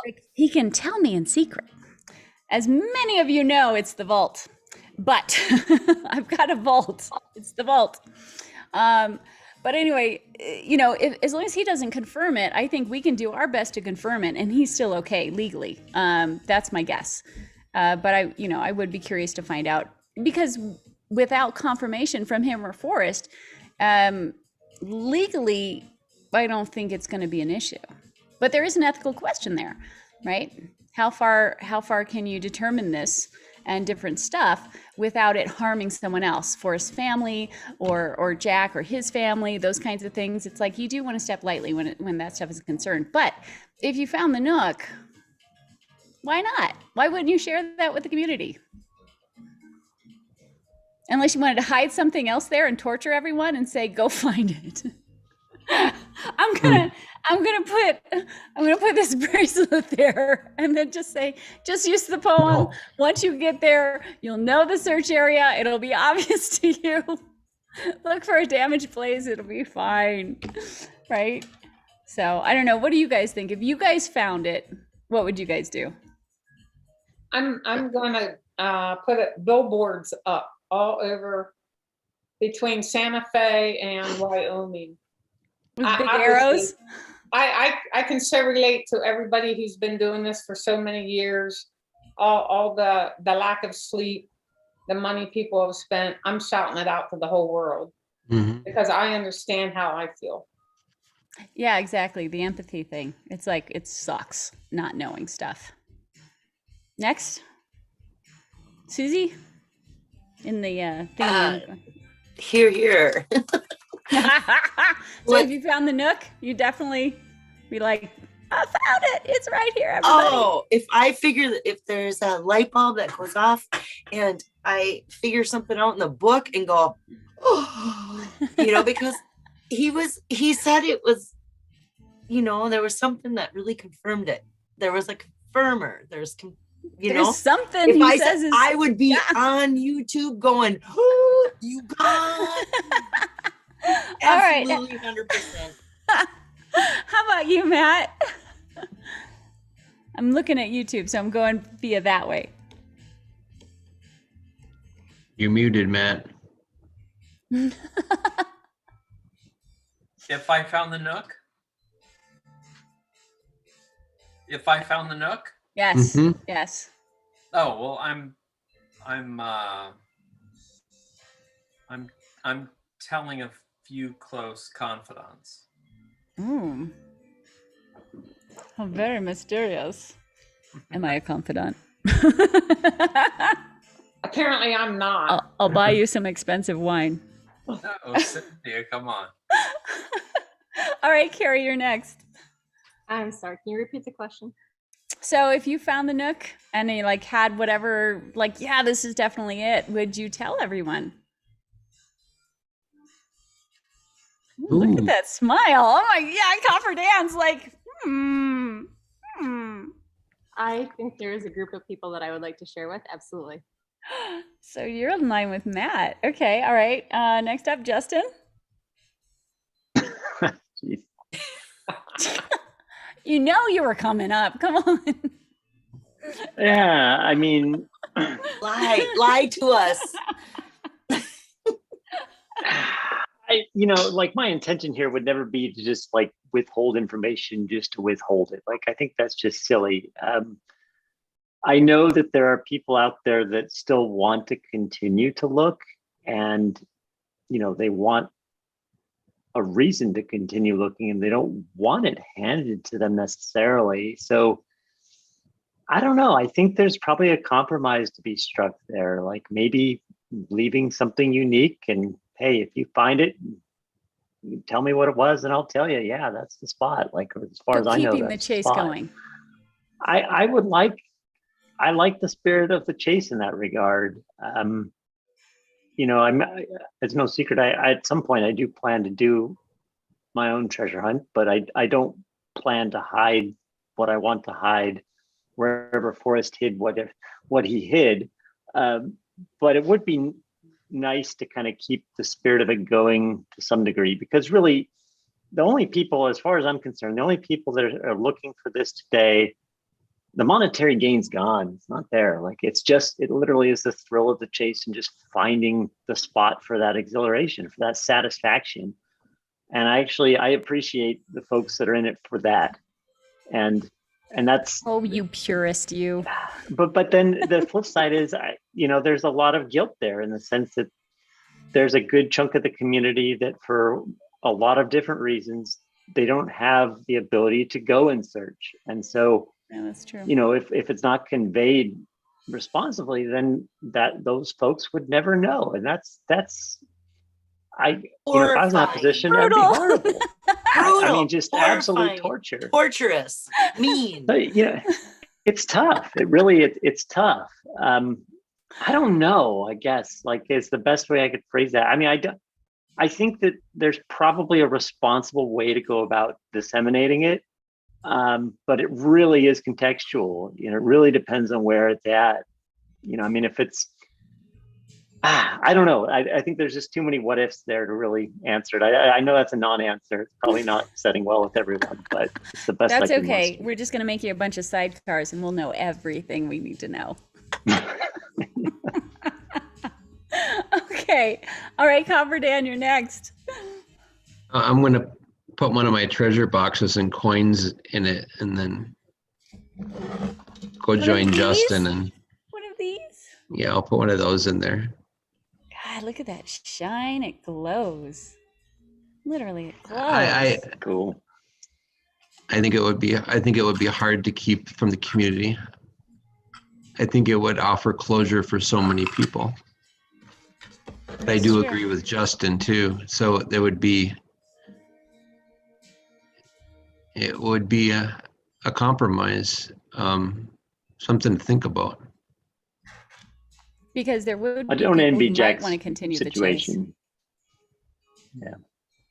I Right. think it's hard. I know it's really easy to I've found myself doing it a time or two, cast blame and say, like just get this thing over with and just spill the beans, but you gotta I'll probably get roasted for this, but you gotta give him credit. Like, I mean, he's really stuck to his guns, like I admire that to a certain degree. I really do. So the next show is the roasting of Justin. Nailed it.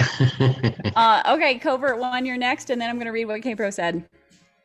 Yeah, I mean, I think it's already been said. It's a little bit of a double-edged sword, right? I mean, you want to share with people, but at the same time, there are people that get a lot of enjoyment out of trying to crack this puzzle, right? And they're out there. That's their passion. It's been their passion for 10 years for some of them, and to share it would take that away from them, right? So, it's already been said. Copper Dan and Justin said it, so I think it would be a tough one. The middle ground might be to leave something there, to say, okay, there's something unique there. And, so if someone does find it, they know that's the spot. But then you could also make the argument of, how do you know with 100% certainty for yourself, right? And is there enough confirmer or is there enough confirmation remaining that's out there in the field for someone to make that reasonable, or I would say almost 100% judgment call to say, yeah, I got it? Would anybody even listen to you? Take that one step forward. Let's say Justin goes out there and, he's a respected searcher, or Cynthia, and they are so not respected. Yeah, they find what they believe is the spot. And they say, I can't reveal it because I really respect you guys in the community. I want you guys to still have a chance to go find it. How many people are going to say, oh, well, that's great. Whatever. Yeah. Covert, you are such a Debbie Downer. You'd be burned alive. It's just I mean, look, that's reality though, right? How many By the way, I people- still owe you a dance, Covert. All right. So, and then a distant thought would be, if you disclose that you knew that information, a distant thought would be, does it expose you to some type of liability, right? Or legal action? And that's a distant thought. But I think the primary thought process is, should I share it with the community because it's owed to them, or do I not share it because there are people that are still passionate about solving it? So that's my view, Amy. Well, we'll just see when we find the nook. Now, I would know for sure because I'd get the mass spec done. I'd have all the scientific analysis done. We'd bring Justin's dog out there. I mean, we would make sure that every shred of evidence that backed it up was. I plan on training Buffy to also sniff bronze. If you guys know Buffy, yes, she's next on the list. She's gonna do that. We're gonna have a dynamic duo of Tucker and Buffy looking for bronze. Which doesn't help in Yellowstone because you can't. It sounds like a lot of butt sniffing. Yeah. So like a normal Fen Beret. So what K-Pro's I've never been response, to one, so I don't know. But you've been to, well, it's like the Vegas meetup except earthier and crunchier. So well, I'm going this year. It's bring your own entertainment is the way I describe it. Yeah. Yes, we shall all be there. Okay, so K-Bro said, one tuber, I think I caught this on our show. I've been trying to catch up on shows, 2x speed, right? 2x speed. K-Bro says, one tuber, well-known and I trust, posted recently that she knew Jack, told her to keep it secret. That she knew. Jack told her to keep it secret, and she found peace in knowing the final location, general location. That is why I asked. So basically, like, what if I knew something that Jack said, please don't say?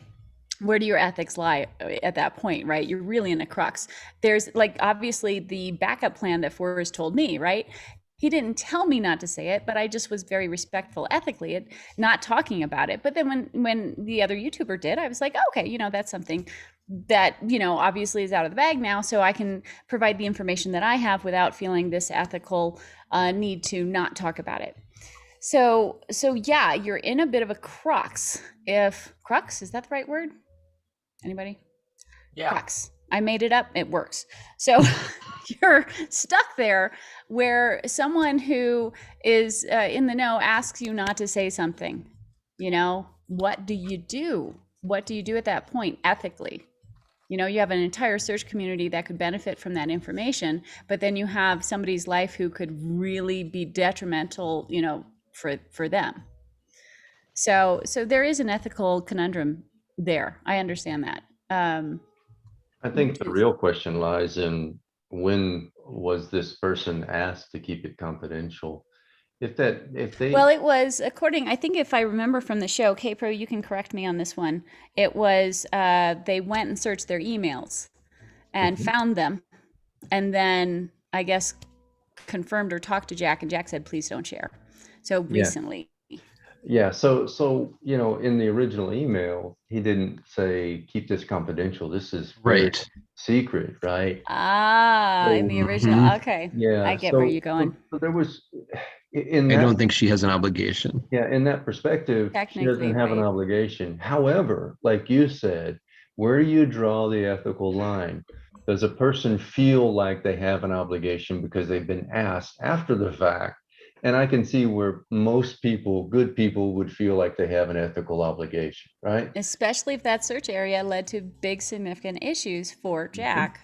Sure. I totally understand that. Yeah. And if anyone wanted to tell me it's the vault, just saying. So ethically, I applaud the YouTuber who is not saying anything, but I understand that horrible situation. It's like, shoot, they might know something, and you know, obviously, this is, you know, we've got this secondhand. It's not sexy hand. We have this sexy hand information. It might be a It's sexy a new hand. You don't know. category. Jazz hand. Okay, we have this secondhand information, but it's from a trusted source who believes it's a trusted source, right? So it's a difficult situation as far as trying to figure out, you know, what would I do? I don't know. Honestly, I don't know. That would be a terrible position to be in. There were times where people wanted to tell me things and they're like, can you keep this secret? I'm like, yes, but I don't want to know. I don't want to know, because then I'll know and I'll be in that situation, right? Because when you know, it's like, I can't say this, and yet I want to because of this and that. So I get it. I get the ethical conundrum. Kpro says, yes, searched their email and responded to the email sent back in 2018. When he responded, then he asked to keep secret what was said back then. So there you go. So yeah, technically she doesn't have to, or he doesn't, actually don't know. And for anyone who sent me all those emails, it wasn't me. I wasn't on YouTube back then, but I appreciate the confidence that you think it was me. So he or she, yeah, is stuck. It's like they've been asked by Jack not to say it. They know the search area. The search area could help so many people. So then it's like, where do you go? What would you guys do? I guess I missed the original question. Basically, if you had the same information, right? If you knew the search area and Jack said, please don't share, what would you do? I'd sell it on eBay. Yeah, sell it on eBay to the highest bidder. Okay, no, that's not what I would do. But I mean, it is a conundrum, because you know, when he sent it, he didn't say this was confidential, but now he's saying, oh wait, please don't share that with anybody. So you know, the person doesn't have an obligation, but by being a nice person and being a good person, I could see where they would not share it. So I don't know where I would have to, you know, in the context of the conversation, I'd have to see that and how the exchange went and just the Yeah, need more conversation with context. Jack. I would ask Jack how much he's willing to pay me to keep my mouth shut. Hush money. There Hush you go. money. There you go. Golden Copper. frog. Golden frog. That's right. Oh no, we're putting ideas in the person's head. I feel like we're all kind of, I mean, I don't know if I say we're beyond the assault, but, or beyond the cash aspect of it. We're just exposure, right? I mean, like, this is sentimental. Right. Yes. I think that's where we're all at now. Maybe I'm 100%. This is the most epic treasure hunt ever. right. And, Yeah. you know, to leave it, but I don't feel like it is this. This isn't the end. I don't feel like that. It's over, you know, as far as we're going to get more. We're going to get more. Right. Yeah. Things So, right. I hope so. things No do doubt. continue to develop. We're getting a book. Dan Barbarisi. The book. Let me know in chat who all has the book. Anyone here in the room already won signed it up for the from book? K Pro and Mike Alazars. They drew my name. I am so lucky. I am very lucky. And yeah, so that's on the way. I can tell everybody in the central time zone here, we're all starting to like slowly melt into the computer. Mhm. I hear you. It's late. How long have we been on? I keep trying to tap it. Doesn't tell me how long I've actually Oh, been almost on. almost 4 hours. Oh shoot.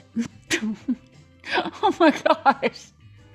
See, there is obviously plenty to talk about. All right, so then before we head out, Copper Dan, when do you want to do the drawing for the comments? I just looked into my emails and there are a whole bunch of new comments on that video. Do it So up. should we do it? Because I don't know how, I you know how can to- do comment picker. Yeah. Just use do comment that? picker. Yeah. All right, you guys discuss stuff, and I'm gonna work on comment picker. Talk amongst yourselves. Stuff or stoof? Ooh, nicely done. First do- My goodness. Oh Lord, that's a great screenshot. I'm just sitting there going. Okay, all right. I'm gonna do comment picker. Although comment picker has the people who were in it before as well. How many people are in it before? There were 40 comments before. Oh crap. This was not well thought out, was it? Well, you know what I can do though? I can actually do the drawing later on and just go live with the drawing. So we can do it. I'll remove all the comments that were later, You know and I what? can put the ones that were earlier. You know what? Do it next week, and whoever comments on this video. Oh, we have a new one. Okay, all right. So if I'm anyone, sorry. Yes, we have the right to change our minds. So that's to do this the correct way. all right. comment so this is on going to be for this you video. hardcore. There's still 114 people watching. So this is for you hardcore people who are still watching. We're going to change it, and I'll actually put a note in the comments on the other video so those people know as well. For those of you who comment on this video, on our next show, we will use Comment Picker to give away one of these absolutely stunning. Gosh, and it's so heavy. You guys should feel how heavy this thing is. Susie knows. One of Turn it these around once. Show stunning the back. Copper coins. So, That and if you benchmark. Wow. if you have that coin, you can go to the treasure location, and there's a geocache there. There's still a geocache there? Mm-hmm. Oh, that's awesome. That's really awesome. Very fun. Yeah. Okay, there you go. So go to, once this show is over, you go and make a comment, and we'll use Comment Picker, and we will pick a winner next week. So exciting. You hardcore. There we go. Susie's showing hers. Seriously. My fan club. That's My awesome. my wife says I'm a legend in my own Uh-oh. mind. Cut out for, oh, there we go. Legend. Froze up. So Sorry. I just want to say, stay tuned to Copper Dan. You just never know what's coming out. Just saying. you know, just, you know, if you want to listen to me, you know, if not, no big deal. That means my little get a PI teaser. to follow Copper Dan everywhere he goes for the next few weeks.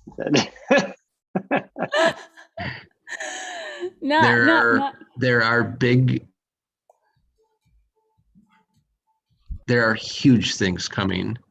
Did I cut out again? No, There are you're huge there. things coming. No. What? Yes. So stay tuned, everybody. Just be patient and wait. I have something in the works. Very exciting. Very, Very cool. exciting. I'm very excited. Real quick, Davio22, validation is closure. Albert says, I don't think it's out yet. Oh, the book, the Barbarisi book, right. And it was moved up, right? The Barbarisi book. May was- something. Yeah. Cynthia, you've got it for audio or no, Kindle? Or what version did you order? Kindle? I ordered an ebook. Yeah. Ebook, okay. Oh, Greg Keller says, my comment for the drawing was, this is a comment. You have to get more creative, Greg. We're not going to pick your name unless you get more creative. Mhm. Yeah. You have to say Copper Dan is awesome, You have to say, Copper Dan. or you're not going to win. Bobby D, Amy Seeks, wait. Albert says, love your attitude. Thank you. It comes from my mom. She's the same way. Or just a metal detector, LOL. I don't know what that means. Must have happened a bit ago. So yeah, go comment on this video once it's over for a chance to win one of these beautiful copper coins. And stay tuned for what Copper Dan might have going on in the future, but be patient. And yeah, send me slip up ideas, stuff like that, and we can discuss that on another show and see if we can continue to establish some parameters as far as what we might be looking for. Any other suggestions on what people should email as far as, you know, Jack quotes, stuff like that, that might be helpful? Topics? The blaze? I don't know. I think we got some good questions. So make sure they're worded correctly. So he can't fan speak them. Yes. Yes. Yeah, I Yeah. might have to go through a few iterations on how to frame those questions. But thanks for collecting those, Amy. I'm really curious to hear how that goes. I'm going to drop off, guys. I got to head to bed. Yeah. Good night, Justin. Catch Thank you you later. for Good joining night, us. Justin. Good night. Nice Good night. seeing You you. guys. Yep. You sound too. great. Bye-bye. Thanks. See you, Jack. Bye, Jack. Bye, Jack. Oh, yeah. Thanks. He kept changing his name. That was too awesome. All right, so yeah, so we've got obviously lots more. I'll ask these questions with Jack, and yeah, we'll have another show next week. On the weekends, I might start doing, depending on how time goes, because I'm diving both feet in on really trying to figure this thing out as far as starting to organize Jack quotes, everything related to the Blaze, all the stuff I did with the Forrest Fenn stuff. So I'll be attacking that and continuing to ask Jack questions, and hopefully he doesn't clam up too much, right? I'll just be like, I'll send you some expensive wine, and then we'll reconvene next Wednesday. And on the weekends, I think I'll start doing some of the other treasure hunts as far as keeping our minds more keen as far as that's concerned. Sound good? Yep. No, thanks for having us on. Oh my God, I can't believe you guys have been so long. Oh yeah, that's right. Don't forget to like or dislike this video and click subscribe because you know you want to see more. How I was that? love that. Dude, Thank you, Bobby D. He's the reason I say it that way. All right. You guys We'll are see you wonderful. guys. Okay, I'm gonna press end stream first, and then we'll say goodbye in Zoom. Okay. I think I can do that. Yeah. Hold on. Stop live Hey, stream. Rom. There we go. Bye, guys. Love you guys. We'll see you next time.